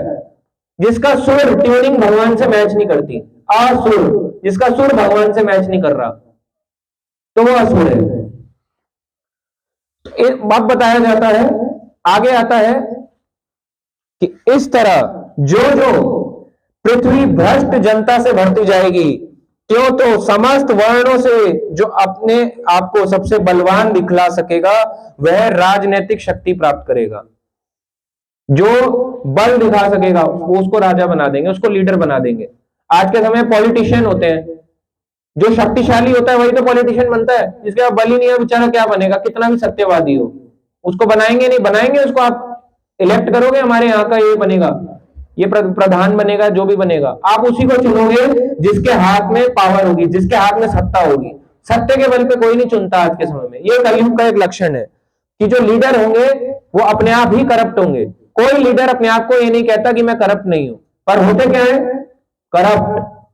कलयुग का लक्षण है, जो अपने आप को लीडर बता रहा है समाज का, वो एक्चुअल में पाखंड और करप्ट है। कलयुग का लक्षण है। इसलिए आप कहते हो ये सब क्यों हो रहे हैं? कलयुग जैसे जैसे बढ़ेगा, 24 चल रहा है, 25 आएगा, 26 आएगा, आप देखोगे समाज और पतन होता जाएगा। आज के समय में गायों को काटने के कारखाने खुलते जा रहे हैं। क्यों खुल रहे हैं? गाय हमारी माता है ना, इस तरह से लिख देंगे। और लिखने से क्या, कटवाने भेज रहे हो। आप अपनी मां को क्या कटवाने भेजते हो कभी? क्या मां को कभी कटवाया जाता है? ऐसा होता है? नहीं होता। तो फिर आपने क्यों बोला कि इनको काट डालो? तो गायों को लोग काट रहे हैं और क्या बोल रहे हैं कि हम समाज के लीडर हैं, धर्म पे चलते हैं, सत्यता पे चलते हैं। जबकि हो क्या रहा है, अपोजिट, एकदम उल्टा। आगे बताते हैं, जब ऐसे लोभी, जब ऐसे पाखंड लोग आएंगे, ये लोग क्या करेंगे, अपने बल से लोगों की स्त्रियों को हर लेंगे। हो रहा है, नहीं हो रहा, स्त्रियों को हर लेंगे, बच्चों को हर लेंगे, उनकी प्रॉपर्टी पे हर लेंगे, और लोग भाग के डर के चले जाएंगे, अपने अपने जगहों को छोड़ देंगे। ऐसा हो रहा है और कलयुग में, आने वाले कलयुग में ये होगा। और जैसे जैसे कलयुग बढ़ेगा, अभी 5000 साल बीते, इंग्लिश कैलेंडर बताता है अभी 2024 आया, मगर हमारा भारतीय कैलेंडर, सनातन धर्म का कैलेंडर बताता है 5000 वर्ष से ऊपर हो चुका है। कलयुग का जो पूरी आयु है ये 4,32,000 साल की है। 5000 साल बीत गए, 4,27,000 बचा है। अभी इतना कलयुग बचा है। और क्या कह रहे हैं, 2037 में दुनिया खत्म हो रही है। कैसे खत्म हो जाएगी? सारा का सारा झूठ है ना, लोगों को झूठ चाहिए। जैसे मान लो, कई लोग कहते हैं कि हम बड़ा कोशिश करते हैं कि ये भगवान का नाम जब करें, मेरा परिवार वाला भक्त नहीं बन रहा, हम तो कर रहे हैं, ये नहीं कर रहे। क्या होता है इसका हमें समझना चाहिए। जब आप बाजार जाते हो, मार्केट गए, हर कोई क्या सोना खरीद सकता है? हर किसी के सोने के खरीदने के लिए पॉकेट में पैसे तो नहीं है, तो उनको आर्टिफिशियल ज्वेलरी से काम चल जाता है उनका। ऐसे जो लोग धर्म का पालन नहीं करना चाहते, धर्म का पालन करने के लिए क्या पैसा लगेगा? पैसा चाहिए क्या? श्रद्धा, आदो श्रद्धा तथा साधु संग। आपको श्रद्धा बढ़ानी होगी, अपने अंदर श्रद्धा, फेथ रखना होगा, और भक्तों का संग, साधुओं का संग करना होगा, सच्चे, जो कपटी ना हो। ऐसे लोगों का जब आप संग करोगे, तब आपको भक्ति मिलेगी, तब आपका भजन क्रिया स्टार्ट होगा। अदरवाइज आप क्या करोगे? आप कहोगे श्रद्धा हमारे में नहीं है, हम इसका प्राइस पे नहीं कर सकते। जैसे हम सोने को खरीद नहीं सकते, हम कम पैसा देके आर्टिफिशियल ज्वेलरी से काम चलाते हैं, वैसे ही हम धर्म पालन नहीं कर सकते। प्रभु जी इतना तो हमारे नहीं हो, तो अरे इतना बहुत आपने लगा रखा है। अरे हम भी तो वहीं के हैं, हम भी तो यहीं खाया, यहीं पले बड़े हुए। ऐसा थोड़ा ना था कि मेरे सामने आया, ऐसे कोई अंग्रेज आए या मुझे कोई सपना आया। हम भी ऐसे ही खानी, जब हमें समझ आया कि हम अधर्म के राह पे चल रहे हैं। ऐसा नहीं है धर्म पालन करने के लिए कुछ छोड़ देना है। कई लोग सोचते हैं भक्त बेचारा बड़ा गरीब होता है, अरे पालो धूप धूप उसको थक्का मार रहे, कहा नहीं यहाँ से कह दो बेचारा धूप धूप घर पे सुदामा गरीब आ गया है। ऐसे गाने चल रहे हैं, गंदे गाने। इन गानों को आप जाओ, नीचे एक सेक्शन आता है रिपोर्ट, और लिख दो स्पैम और मिसलीडिंग। वो आपको मिसलीड कर रहे हैं। बताते हैं जब सुदामा आए तो सुदामा को तो जाने दिया कि ब्राह्मणों को रोका ना जाए, द्वारका में, जब द्वारका नगरी में, कृष्ण की द्वारका नगरी में कोई भी ब्राह्मण आए, सुदामा तो मित्र थे, कोई भी आए उसको रोका नहीं जाएगा, सीधा द्वारकाधीश के महल में ले जाया जाएगा। और वहां पे लेके गए, कृष्ण दंडवत प्रणाम कर रहे हैं, अपने भक्त को प्रणाम कर रहे हैं, जबकि कौन है, खुद ही भगवान है। तो देखा जाए उल्टा होता है, भगवान भक्त के गुलाम हो जाते हैं। अर्जुन भगवान के क्या है, सखा। अर्जुन के क्या बन गए, सारथी है क्या, भगवान सारथी बन के उपदेश दे रहे हैं, मगर है तो सारथी। तो भगवान होके भी अपने भक्तों की सेवा में आ जाते हैं। तो ये जो दिखाया जाता है ना, भगवान के भक्त गरीब होते हैं, ये होते हैं, ये सब टीवी सीरियलों और पिक्चरों का मन गढ़ंत चीजें हैं। तो हम गलत देखते हैं, वो गलत धारणाएं जीवन में बनती चली जाती है।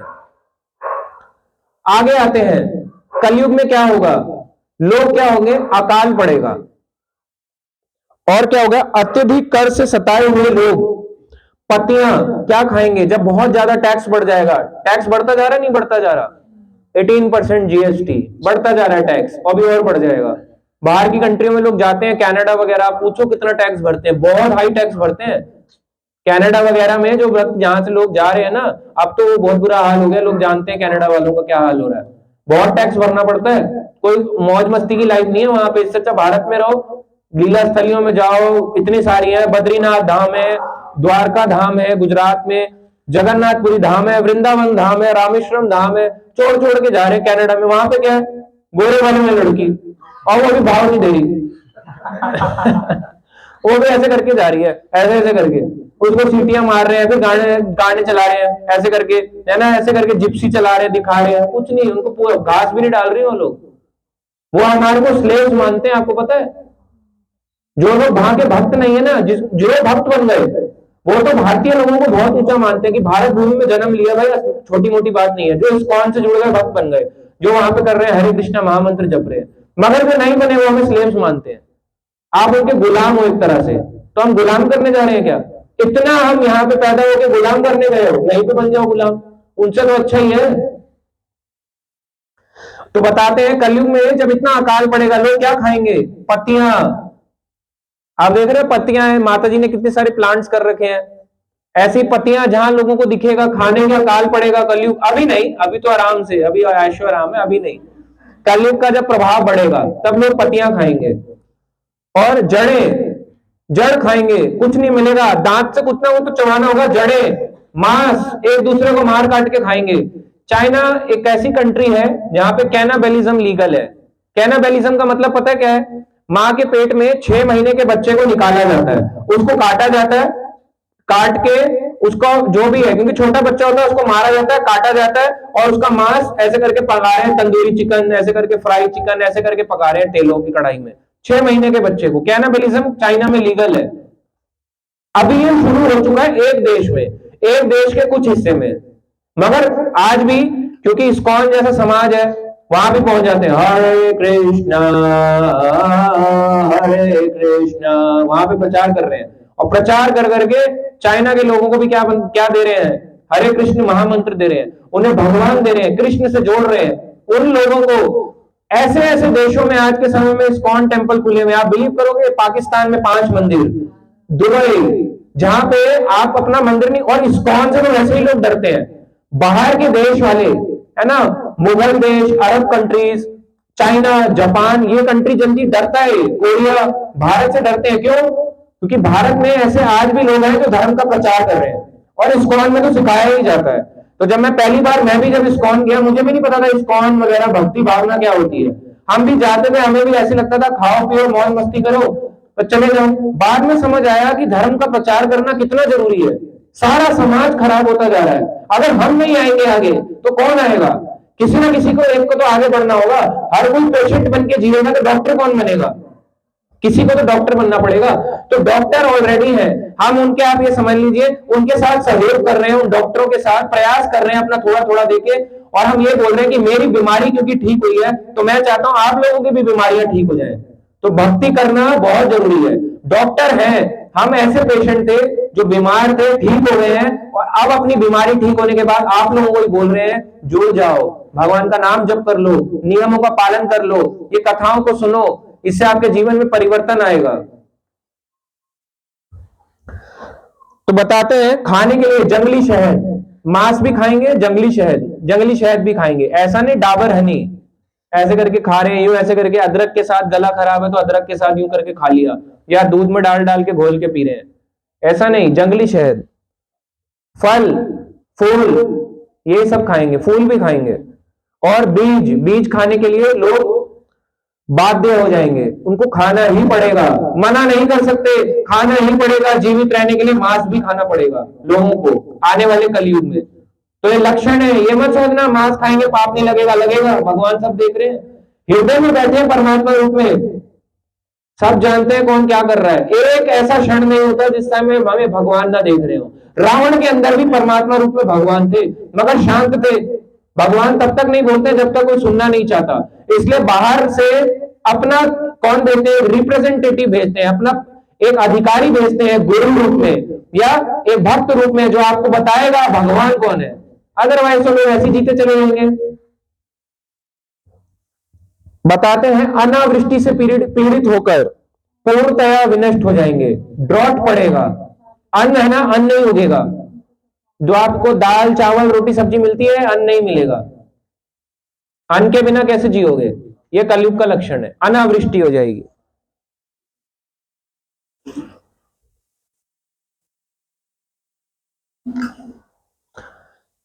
बताते हैं इतना सब होने पे क्या होगा? कलयुग समाप्त होने तक, अब हम आखिरी अपने उस पे आ रहे हैं कि अब ये कलयुग के लक्षण जो भी ना थोड़े से बताए, बहुत लक्षण ऐसे बताए गए हैं कलयुग में। तो ऐसे बता रहे हैं कलयुग समाप्त होने तक सभी प्राणियों के शरीर आकार में अत्यंत छोटे हो जाएंगे, बहुत छोटे, जो इतने इतने दिखोगे आप लोग, इतने इतने। अभी बोलते ना, है ना, मैं बड़ा लंबा हूं, ये हूं वो हूं, 6 फीट 7 फीट हाइट, ये कम होती जाएगी आजकल। अभी देखो द्वापर युग में जो लोग होते थे, आज उस समय बहुत लंबे होते। द्वापर युग में जो आप पांडव देखते हो ना, वो ऐसे नहीं था हमारे तरह छोटे छोटे, वो लंबे लंबे थे, पेड़ों जितने लंबे। त्रेता युग में उससे भी लंबे, सतयुग में उससे भी लंबे लंबे लंबे मनुष्य होते थे। कलयुग में 6 फीट हाइट होगी, बोलते हैं वाह मैन, हैंडसम मैन, है ना, बोलते हैं लड़के की हाइट अच्छी निकल गई, अच्छा रिश्ता मिल जाएगा इसे। और इसी तरह से ये कलयुग का लक्षण है, हाइट छोटी होना। अंत के तक हो जाएगा। वर्णाश्रम मानने वालों के धार्मिक सिद्धांत नष्ट हो जाएंगे। जो धर्म वर्ण आश्रम धर्म को मानता है, यानी कि क्या क्या, ब्राह्मण यानी कि ब्रह्मचारी, गृहस्थ, वानप्रस्थ और सन्यास। वानप्रस्थ ये जो धर्म को जो मानता है, वर्ण आश्रम धर्म। वर्ण कौन से? ब्राह्मण, क्षत्रिय, वैश्य, शूद्र। कोई अपने आप को कुछ नहीं मानेगा, सब क्या मानेंगे? मॉडर्न जमाना है, मॉडर्न मॉडर्न। अभी देख लो मॉडर्न मॉडर्न करके लोग भूल गए कि हमारा क्या कल्चर था। अभी किसी बच्चे को बोलो सुबह उठ के आरती तो कर लिया कर, 7 बज गए 8 बज गए, थोड़ा पैर तो जोड़ दे, वो जोड़ दे, है ना, आएगा ऐसे करेगा, फॉर्मेलिटी करेगा, चले जाएगा, ऐसे करेगा, ऐसे करके, यूं ऐसे करके टाइम मारेगा, केवल भगवान के आगे आएगा ऐसे करके निकल लेगा। और कई लोगों ने ये वाला रिलीजन, क्रॉस रिलीजन, मंदिर के बाहर से आएंगे, मंदिर देखेंगे राधा कृष्ण ऐसे खड़े हुए हैं, सामने देखेंगे बाकी बिहारी हैं, राधा गोविंदा, आएंगे cross religion. Cross religion, cross religion ऐसे करके आते हैं कई लोग, ऐसे करेंगे, गलतियां करेंगे, उसके बाद गलतियां करने के बाद ऐसे, अरे इसे माफ करेंगे क्या भगवान तुम्हें? बड़ा पागल है, ऐसे ऐसे कर रहा है। अरे मैंने कब कहा? भगवान मेरा नाम ले, मेरे नाम में शक्ति है, ऐसे दोनों में शक्ति है।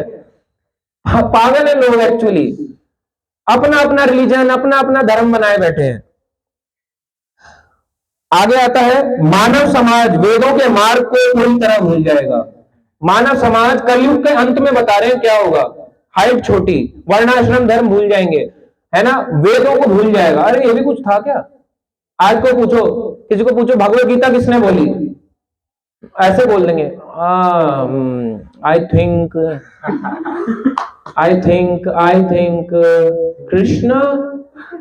कृष्णा ने बोली शायद। इतना सोचने के बाद बोलते हैं कृष्णा। अरे इतना तुम्हें दिमाग खराब हो गया, इतना सोचने के बाद तुम्हें कृष्णा बोलना पड़ रहा है कि भगवत, तुम्हें यही पता भगवत गीता किसने बोली? माता जी ने भगवत गीता भी आज है, माता जी ने अपनी तरफ से भगवान आप सबके लिए भगवत गीता भी मंगाई है एक। सबके लिए मंगाई है माता, ठीक है। सबके लिए एक भगवत गीता भी है, तो आप सबको मिलेगी। तो हमें पता नहीं कृष्ण ने किसको बोली, अर्जुन को बोली कुरुक्षेत्र में, बहुत दूर नहीं है कुरुक्षेत्र, यहीं पे ही है, दिल्ली के पास में ही है, 2 घंटे 2.5 घंटे दूरी पे। लोगों को इतना भी नहीं पता, कुछ नहीं पता। लोगों को पूछो हमारे कितने वेद है, याजुर वेद, साम वेद, नो आई डोंट नो, ऐसे करके बोल रहे हैं। पागल, क्या पढ़ा तूने? 4 बोतल बोलता बस यही गाता रह गया, है ना। और कौन सा गाना और गाते हैं ये, जट दा मुकाबला, और मुकाबला तेरा होता रह गया। मृत्यु निकट आ रही है, जट दा मुकाबला। हाँ, क्या मुकाबला करेगा तू? वेद तो तूने पढ़े नहीं। मृत्यु आ रही है, लेके चल जाएगी, यमदूत से मुकाबला कर पाएगा? जट दा मुकाबला गाने से क्या हो जाएगा? मंदूत आएंगे, चल हो गया तेरा मुकाबला, चल। यमराज कहेंगे उसको लेके आओ, खींच के आओ, बहुत ज्यादा वो बकवास कर रहा था ये, इससे कुछ नहीं होगा। और बताते हैं तथाकथित धर्म प्रायः नास्तिक होगा। धर्म नहीं है, नास्तिक। अभी भी नास्तिकवाद देखो बढ़ता है, बढ़ रहा है, नास्तिकवाद को काट रहे हैं, धीरे धीरे करके इस्कॉन काटने का प्रयास कर रहे हैं, मगर कलयुग में बढ़ेगा, ये जाहिर सी बात है। कलयुग के अंत में सब लोग नास्तिक होंगे। राजा प्रायः चोर होंगे। राजा यानी कि जो कंट्री का बोल रहा है, मैं हेड हूं, मैं मिनिस्टर हूं, मैं ये हूं, सब चोर होंगे। ये कलयुग के अंत में ऐसा होगा। लोगों का पेशा चोरी करना, झूठ बोलना, व्यर्थ हिंसा करना हो जाएगा। ये झूठ बोलना, चोरी करना और ये हिंसा करना, लड़ाई झगड़ा करना, ये लोगों का पेशा है। आज भी तो यही है। वो लड़का क्या करता है, अब बताने में डरते हैं ना लोग, लड़का करता है क्या, पता चलता है यही करता है, सब चोरी करता है, लड़ाई करता है, यही तो कर रहा है, यही उसका वो है। और बताते हैं सारे सामाजिक वर्ण शूद्रों के स्तर तक नीचे आ जाएंगे। सारे ब्राह्मण भी क्या कहलाएगा, शूद्र। अभी भी यही हो रहा है, अभी भी यही है। आप देखो भगवान कहते हैं भगवत गीता में, भगवान कृष्ण अर्जुन को कहते हैं चतुर्वर्णम मया सृष्टम गुण कर्म विभागशः। गुण और कर्म के आधार पे क्या होगा, मैंने ये 4 वर्ण यानी ब्राह्मण क्षत्रिय वैश्य शूद्र और 4 आश्रम, ब्रह्मचारी गृहस्थ वानप्रस्थ सन्यास, ये मैंने बनाए हैं। मगर क्या होगा, ये सारी चीजें शूद्रों के स्तर तक सब नीचे आ जाएंगे। शूद्र का मतलब छोटी जात नहीं है, शूद्र का मतलब है जो अन्यों की सेवाएं करते हैं। कोई ब्राह्मण नहीं है कलयुग में, सारे ही जन्म से शूद्र हैं, कोई ब्राह्मण नहीं है। अगर कोई बोल रहा है तो गुण होंगे तो कहलाएगा, अगर गुण नहीं है तो शूद्र है, अपने गुणों के आधार पे। अब मान लो एग्जाम्पल के लिए किन्हीं का नाम है गुप्ता जी। अब गुप्ता जी क्या कर रहे हैं, वो क्या बोलते हैं गुप्ता जी कि मैं क्या हूं, वैश्य हूं, बिजनेस क्लास में हूं, मगर वो कर रहे हैं जॉब गुड़गांव में, तो क्या हुए, शूद्र। शूद्र का मतलब छोटी जात नहीं है, वो तो लोगों ने बना दिया। शूद्र का मतलब जो सर्विस करता है, किसी की सर्विस, किसी की सेवा करता है, वो शूद्र कहलाता है। तो कलयुग में सारे एक दूसरे की सेवा में लगे हुए हैं, सारे शूद्र हैं, इसलिए भगवान को छोड़ के एक दूसरे की सेवा। और आगे आता है इसमें गाय बकरियों जैसी होंगी। अभी गायों की हालत देखो, पहले कितनी हुष्ट पुष्ट होती थी। गाय जब कलयुग का अंत आएगा, गाय और बकरी में आप डिफरेंस नहीं बता पाओगे। इतनी पतली हो जाएगी, इतनी सी गाय, इतनी छोटी हाइट की, मैक्सिमम हाइट गाय की, गाय और बकरी एक जैसे लगेंगे, इतनी पतली हो जाएंगी। आश्रम संसारी घरों से भिन्न नहीं होंगे। आज भी देखो कितने सारे आश्रम खुले, नहीं खुले आश्रम, धर्मशाला। हरिद्वार जाओ, आप ऋषिकेश जाओ, आश्रम आश्रम आश्रम आश्रम लिखा है। क्या है वो, संसारी घर ही तो है, आश्रम है कहां वहां पे? आपने देखा कहीं पे सीताराम लक्ष्मण हनुमान है, कहीं पर देखा भगवान की पूजा आरती हो रही है, वहां आते हैं ऐसे, कितने का रूम चाहिए, कितने का रूम दो, कौन सा वाला, 1000 वाला, 1500 वाला, ऐसे कर देगा। बताओ क्या ये समाज बचा? खराब है, वर्ण आश्रम धर्म खराब हो गया है। और आप देखो आश्रम जो है, जो पहले सच में आश्रम थे, लोगों के लिए जो तीर्थ यात्राएं करते थे तो उनको रुकने का स्थान दिया जाता था, अब तो चार्ज किया जाता है। ठीक है, वो अपनी सर्विसेज का चार्ज करते हैं, मगर भगवान का है, भगवान तो है ही नहीं उन आश्रमों में। कहीं आपने देखा है आश्रम में भगवान हो? कुछ नहीं होता, मूर्तियां काली पड़ रही है, एकदम ऐसे हो रही है, खुद मजे से लाइट चला के, पंखा चला के, एसी तक पिक्चर ऑन करके सो रहे हैं, और बेचारी में मूर्तियां काली हो रही है, ऐसे करके देवी देख रही है। बताऊंगी तुझे, मैं, मुझे काला पीला कर रहा है ना, तुझे बताऊंगी, तो इस प्रकार से पारिवारिक संबंध तत्कालिक विवाह बंधन से आगे नहीं जाएंगे। तो संबंध तत्कालिक विवाह मतलब कुछ टाइम के लिए विवाह संबंध रहेगा, टूट जाएगा, तो टेम्पररी है ना। आज भी समय टेम्पररी हो चुका है, डाइवोर्स देना तो मजाक हो गया।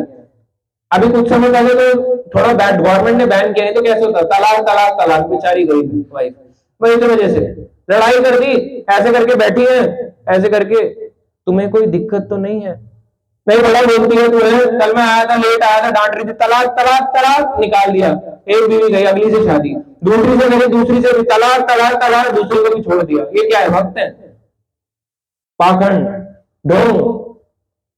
तो ये सारी चीजें चल रही हैं। और बताया जा रहा है यहाँ पे अधिकांश वृक्ष तथा जड़ी बूटियां छोटी हो जाएंगी। आज देखो बॉन्साई देखा है किसी ने, बॉन्साई क्या होता है, छोटे प्लांट, बड़े प्लांट का जैसे पीपल का पेड़ है, बरगद का पेड़ है, वो छोटे उसमें बेचे जा रहे हैं, बॉन्साई बेचा जा रहा है, छोटी हो जाएंगी। ये सब आपको इतने सी दिखेंगी। आप क्या होंगे, मैं वहां खड़ा हूं, हाँ हरे कृष्णा, हाँ हेलो हेलो, वहां खड़ा हूं मैं उस पीपल के पेड़ के नीचे, लोग जाएंगे कौन सा पीपल को देखेंगे, इतना सा है पीपल के पेड़ के नीचे, कहेंगे मैं कौन सा लंबा हूं, मैं तो छोटा ही हूं, मैं भी तो छोटा हूं, इतने इतने हो जाएंगे, पिद्दे पिद्दे से, इतने से खिलौने रूप में दिखेंगे आपको पेड़ पौधे, वो भी दिख जाए तो इक्का दुक्का। सारे वृक्ष बौने शमी वृक्षों जैसे प्रतीत होंगे, जितने बड़े बड़े हैं बौने हो जाएंगे, बोनसाई आ गए, टेक्निक आ गई, आप टेंशन मत लो, अभी तो केवल 5000 साल बचे हैं, जब ये अंत आएगा तो देखना सारे वृक्ष ऐसे हो जाएंगे। तो हमें वेट नहीं करना है अंत तक का, ये पहले बता चुके हैं भविष्यवाणी। और ये बोले कोई काल्पनिक है, किसने देखा, काल्पनिक भी सोच सकते हैं कई बार लोग, इसको इतना सब आप बता रहे हो सकता है सब काल्पनिक हो, है ना। एक बार इस्कॉन के फाउंडराचार्य से पूछा श्रील प्रभुपाद जी से कि आप इतना सब, स्वामी जी इतना लोगों को डरा रहे हो, अंग्रेजों को डरा रहे हो, आप क्या होगे, ऐसा हो जाएगा, यमदूत आएंगे, वो आएंगे, मान लो नहीं आए तो फिर, मान लो अगर ऐसा कुछ नहीं हुआ, झूठ हुआ, फिर प्रभुपाद जी कहते हैं अगर सब झूठ भी हुआ, आपने नियमों का पालन किया, भगवान का भजन किया, तो कम से कम आपका जिंदगी तो खुशहाल बीती ना, लड़ाई झगड़े में तो नहीं बीती ना। और मान लो मेरी बात अगर सत्य है, शास्त्र सत्य निकले, पता चला यमराज भी थे, यमदूत भी थे, कृष्ण भी थे, तो तुम्हें रिग्रेट होगा कि काश यार पहले मान जाता, कि मैंने क्या कर दिया। मृत्यु के बाद आत्मा 13 दिन तक उसी घर में रहती है, वो देखती है कैसे मेरा अंतिम संस्कार हो रहा है। उस समय जब अंतिम संस्कार होता है, उसको ले जाते हैं, उसके घर वाले लोग उसको रोते हुए देखते हैं, मेरे घर वाले रो रहे हैं, कुछ नहीं कर रहे, टीवी चला के बैठे हैं, बिस्कुट पकौड़े खा रहे हैं, इधर उधर की बातें कर रहे हैं, सबको ऑफिस जाने की भागने की पड़ी है, मैं भी परिवार वालों में रो रहा हो गया। तो ये सब चीजें मृत्यु की शैया पे पता चलते हैं। अगला जीवन 13 दिन के बाद यमदूत आते हैं, यम पाश फेंकते हैं और खींच के ले जाते हैं, और खूब यातनाएं, यातना शरीर देके यातनाएं चालू हो जाती है, मार पिटाई खूब उसके साथ। बादल बिजली से भरे होंगे, बादल घुर घुर ऐसे करके चलेंगे, आगे बढ़ते ना बादल फटने की आवाजें आती हैं, बादल बिजली से भरे होंगे। घर पवित्रता से रहित होंगे, घर आप जाओगे लोगों का अपवित्र होगा, ज्यादातर घरों में ऐसा ही होता है, अपवित्र पड़े रहते हैं। सारे मनुष्य गधों जैसे हो जाएंगे ये अच्छा है, गधों जैसे हो जाएंगे, अब हो भी चुके हैं, होना क्या है, हो चुके हैं। आप जाओ किसी को बोलते नहीं बड़े गधों जैसा हो रहा है, तो हो चुका है, हो क्या रहा है, गधों की तरह दिन रात काम करते हैं, गधों की तरह गालियां खाते हैं, घर में भी गधा, बाहर भी गधा, बीवी के लिए गधा, सबके लिए गधा बन के जीता व्यक्ति, तो गधा गधा गधा ही रह जाता है। तो बता रहे हैं गधा गधों जैसा जीवन हो जाएगा हमारा। उस समय जब ये सारी चीजें, कलयुग के अंत के समय में ये सारी चीजें हो रही होंगी, उस समय पूर्ण पुरुषोत्तम भगवान पृथ्वी पर प्रकट होंगे। वे शुद्ध सत्व गुण की शक्ति से कर्म करते हुए शाश्वत धर्म की रक्षा करेंगे। तो बताया जाता है, जैसा हमने भी गाया, केशव धृत नरहरि रूपा जय जगदीश हरे, जय जगदीश हरे। तो भगवान केशव यानी कृष्ण ने केशव धृता नरसिंह रूपा, उन्होंने नरसिंह का रूप लेके आए, तो जय जगदीश हरे। तो ऐसी कलयुग के अंत में जब ये समय आएगा, इतना धर्म का पतन हो जाएगा, तो आएंगे भगवान के अवतार आएंगे, केशव धृता कल की शरीरा जय जगदीश हरे, जय जगदीश हरे। केशवधृता कल्कि शरीरा, जय जगदीश हरे, जय जगदीश हरे। तो भगवान कृष्ण कल की अवतार में आएंगे कलयुग के अंत में, और क्या करने आएंगे? दर्शन देखो भगवान, ऐसे नहीं देखेंगे क्या कर रहा है, कलयुग का अंत समय आ गया, तुम्हारे को बोलने भी आए हरे कृष्णा बोल लो, हरे कृष्णा बोल लो, जाप कर लो, अब तू अंत में आ गया, चल तेरे को बताता हूं मैं, वहां पे कुछ नहीं होगा। इस प्रकार से भगवान के कल की अवतार आएंगे, और ये भी बताया गया है कि ये कहां पे आएंगे, पहले से प्रिडिक्शन है शास्त्रों में। आप बोलोगे कि कैसे हो सकता है? बताया गया शास्त्र में कि आज नहीं 5000 साल पहले बताया गया, कृष्ण वर्णम तुषा कृष्णम संगुपम अस्त्र पार्षदम यज्ञ संकीर्तन प्राय यजंते ही सुमेध सा। जो बुद्धिमान व्यक्ति होगा वो जान जाएगा कृष्ण वर्णम तुषा कृष्णम, जो हो है तो कृष्ण ही, मगर उनका शरीर कैसा है? गोरे रंग का। चैतन्य महाप्रभु आएंगे, कहां पे आएंगे? मायापुर में, और क्या देंगे अपने पार्षदों के साथ? हरे कृष्णा कृष्णा कृष्णा हरे हरे, हरे राम राम राम हरे हरे। तो 500 साल पहले आए भगवान, कलयुग की भविष्यवाणी थी, भागवत में बताया गया। ये भागवत पुराण मेरे पास है, इसमें बताया गया चाणक्य पंडित आएंगे। चाणक्य पंडित आए कि नहीं आए? चंद्रगुप्त मौर्य आएंगे, चंद्रगुप्त मौर्य भी आए, भगवान बुद्ध आएंगे, वो भी आए, और भगवान बुद्ध के बाद कौन आएगा? गौतम बुद्ध, गौतम बुद्ध भी आए। लॉर्ड बुद्धा और गौतम बुद्धा भी अलग है। भगवान बुद्ध कृष्ण के अवतार है, जो ऑरेंज कपड़ा पहनते थे, जो हम घरों में रखते हैं बुद्धा, ये गौतम बुद्धा है। भगवान बुद्ध को तो मैक्सिमम लोग 99.99% लोग जानते ही नहीं है भगवान बुद्ध थे कौन। हम गौतम बुद्ध को भगवान बुद्ध कहते हैं, मगर वो अलग थे। सारी भविष्यवाणी हुई। कलयुग में बताया गया कि हवा पानी बिकेंगे, बिका नहीं बिका? पानी तो बिक रहा है, हवा भी बिकी है, अब नहीं बिकी, कोरोना आया तो इसमें झूठ का है। अभी कुछ समय बाद आप देखोगे कारों के शीशे जैसे पानी बेचा जाता है ना, वैसी थैलियां बेची जाएंगी ऑक्सीजन की, ऐसे करके, और वो कैसे भी अब ठीक लग रहा है थोड़ा सा। एयर देखो, पहले एयर वाटर फिल्टर होते थे, अब एयर प्यूरिफायर भी आ रहा है, हवा बेची जा रही है आपको। हवा बेचने का भी कलयुग में पैसा लगेगा, ये पहले लगी थी 5000 साल पहले, आज हो रहा है। सारे लक्षण धीरे धीरे करके होंगे। तो कल की भगवान भी आएंगे, कहां पे आएंगे? भागवतम में आता है, शम्यल ग्राम मुखस्य ब्राह्मणस्य महात्मना भवने विष्णु यशसः कल्कि प्रादुर्भविष्यति। भगवान कल की शंभल ग्राम यानी शंभल नामक गांव में आएंगे। उत्तर प्रदेश में शंभल नामक गांव है, प्रयागराज में। अब एग्जैक्ट ज्यादा यही बोला जाता है कि शंभल गांव प्रयागराज में है, वहां भगवान कल की प्रकट होंगे। एक सर्वाधिक गणमान्य ब्राह्मण महाआत्मा विष्णु यश के पुत्र बन के आएंगे। विष्णु यश ब्राह्मण के पुत्र बन के कौन आएंगे? भगवान कल की बन के आएंगे। तो भगवान कल की के बारे में अभी से प्रिडिक्शन है कि शंभल नामक गांव में आएंगे। आज भी मंदिर बनाया जा रहा है, पता है आपको?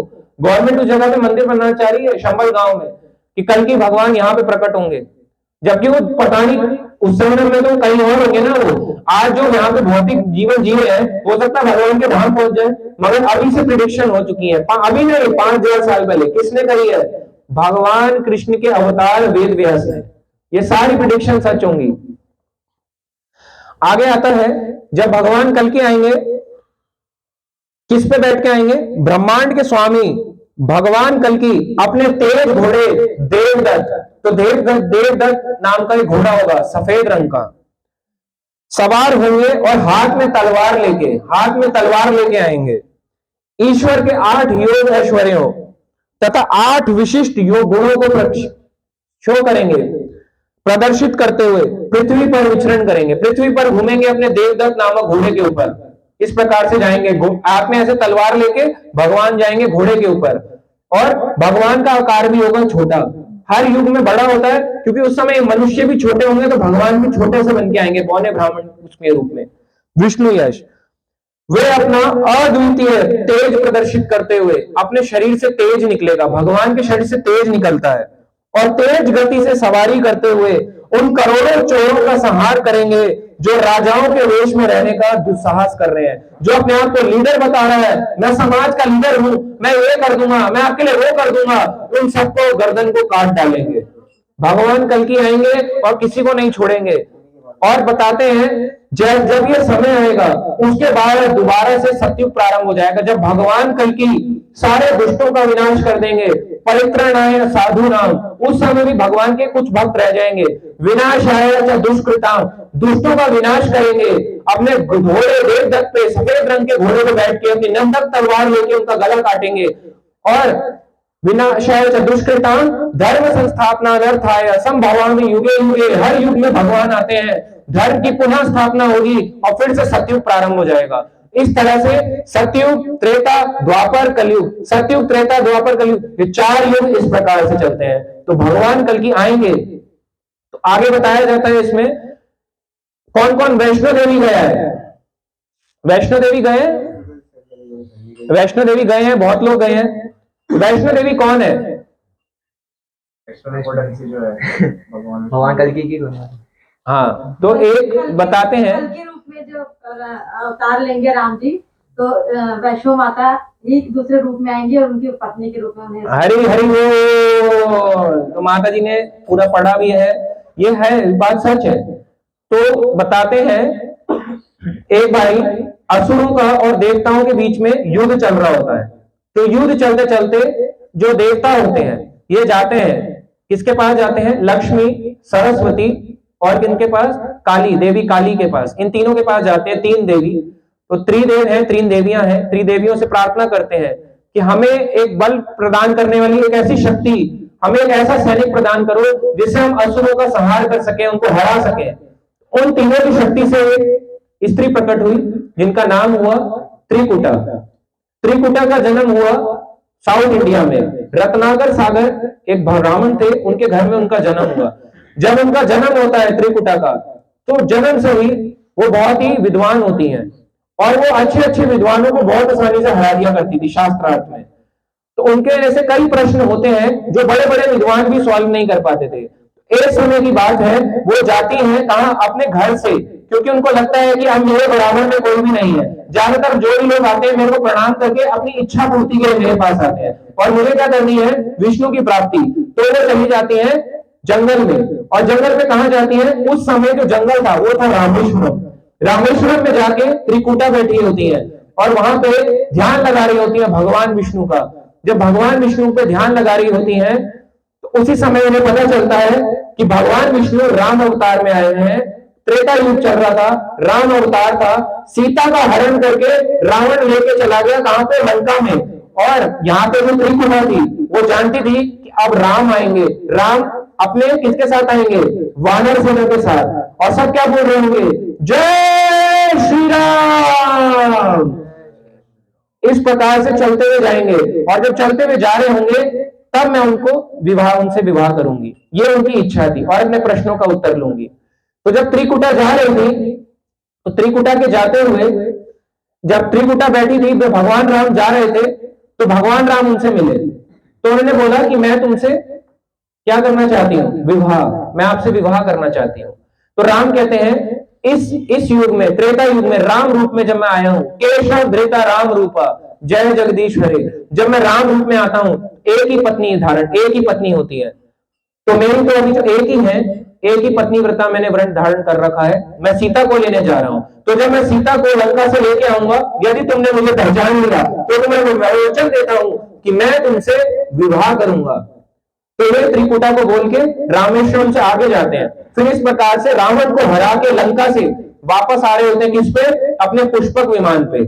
जो रावण ने पुष्पक विमान कुबेर से चुराया था, उसी पुष्पक विमान से शुभ करके आ रहे होते हैं भगवान। और जब आते हैं, पुष्पक विमान ऊपर होता है, तो भगवान राम देखते हैं कि त्रिकुटा अभी भी यहीं पे है।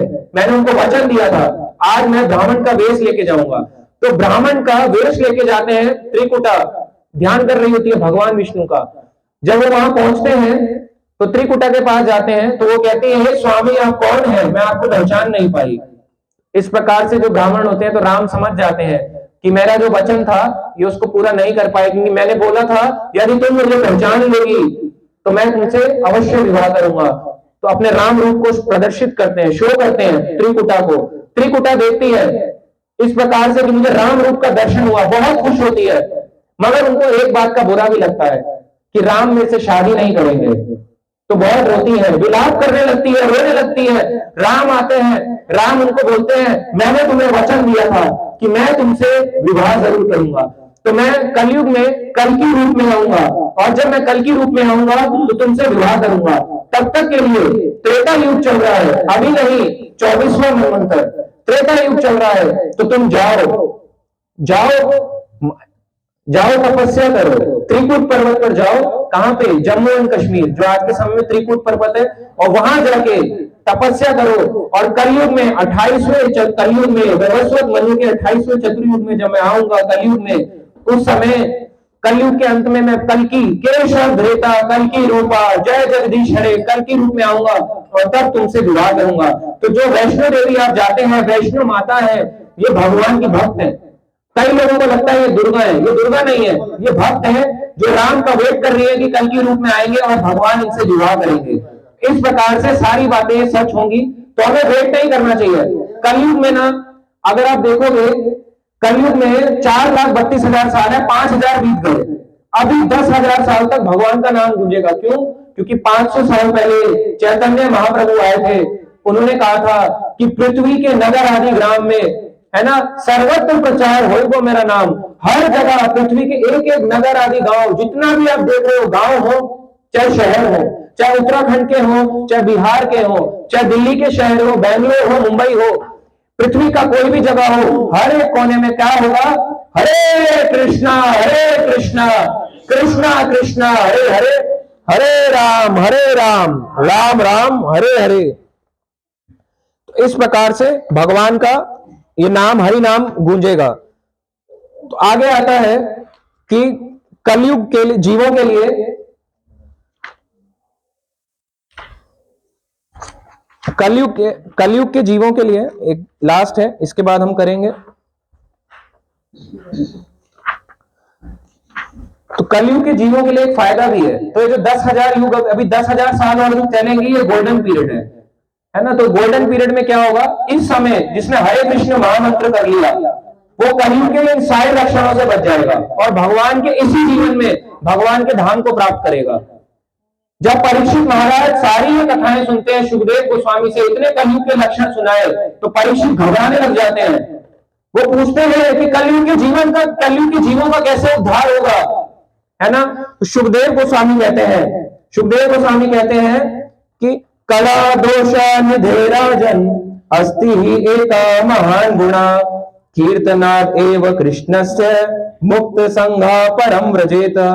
हे राजन, परीक्षित महाराज को सुखदेव गोस्वामी शुक्तार तीर्थ पे कह रहे हैं, हे राजन, कलयुग में तो दुखों का सागर है, कलयुग में दुख ही दुख है, कले दोष ही।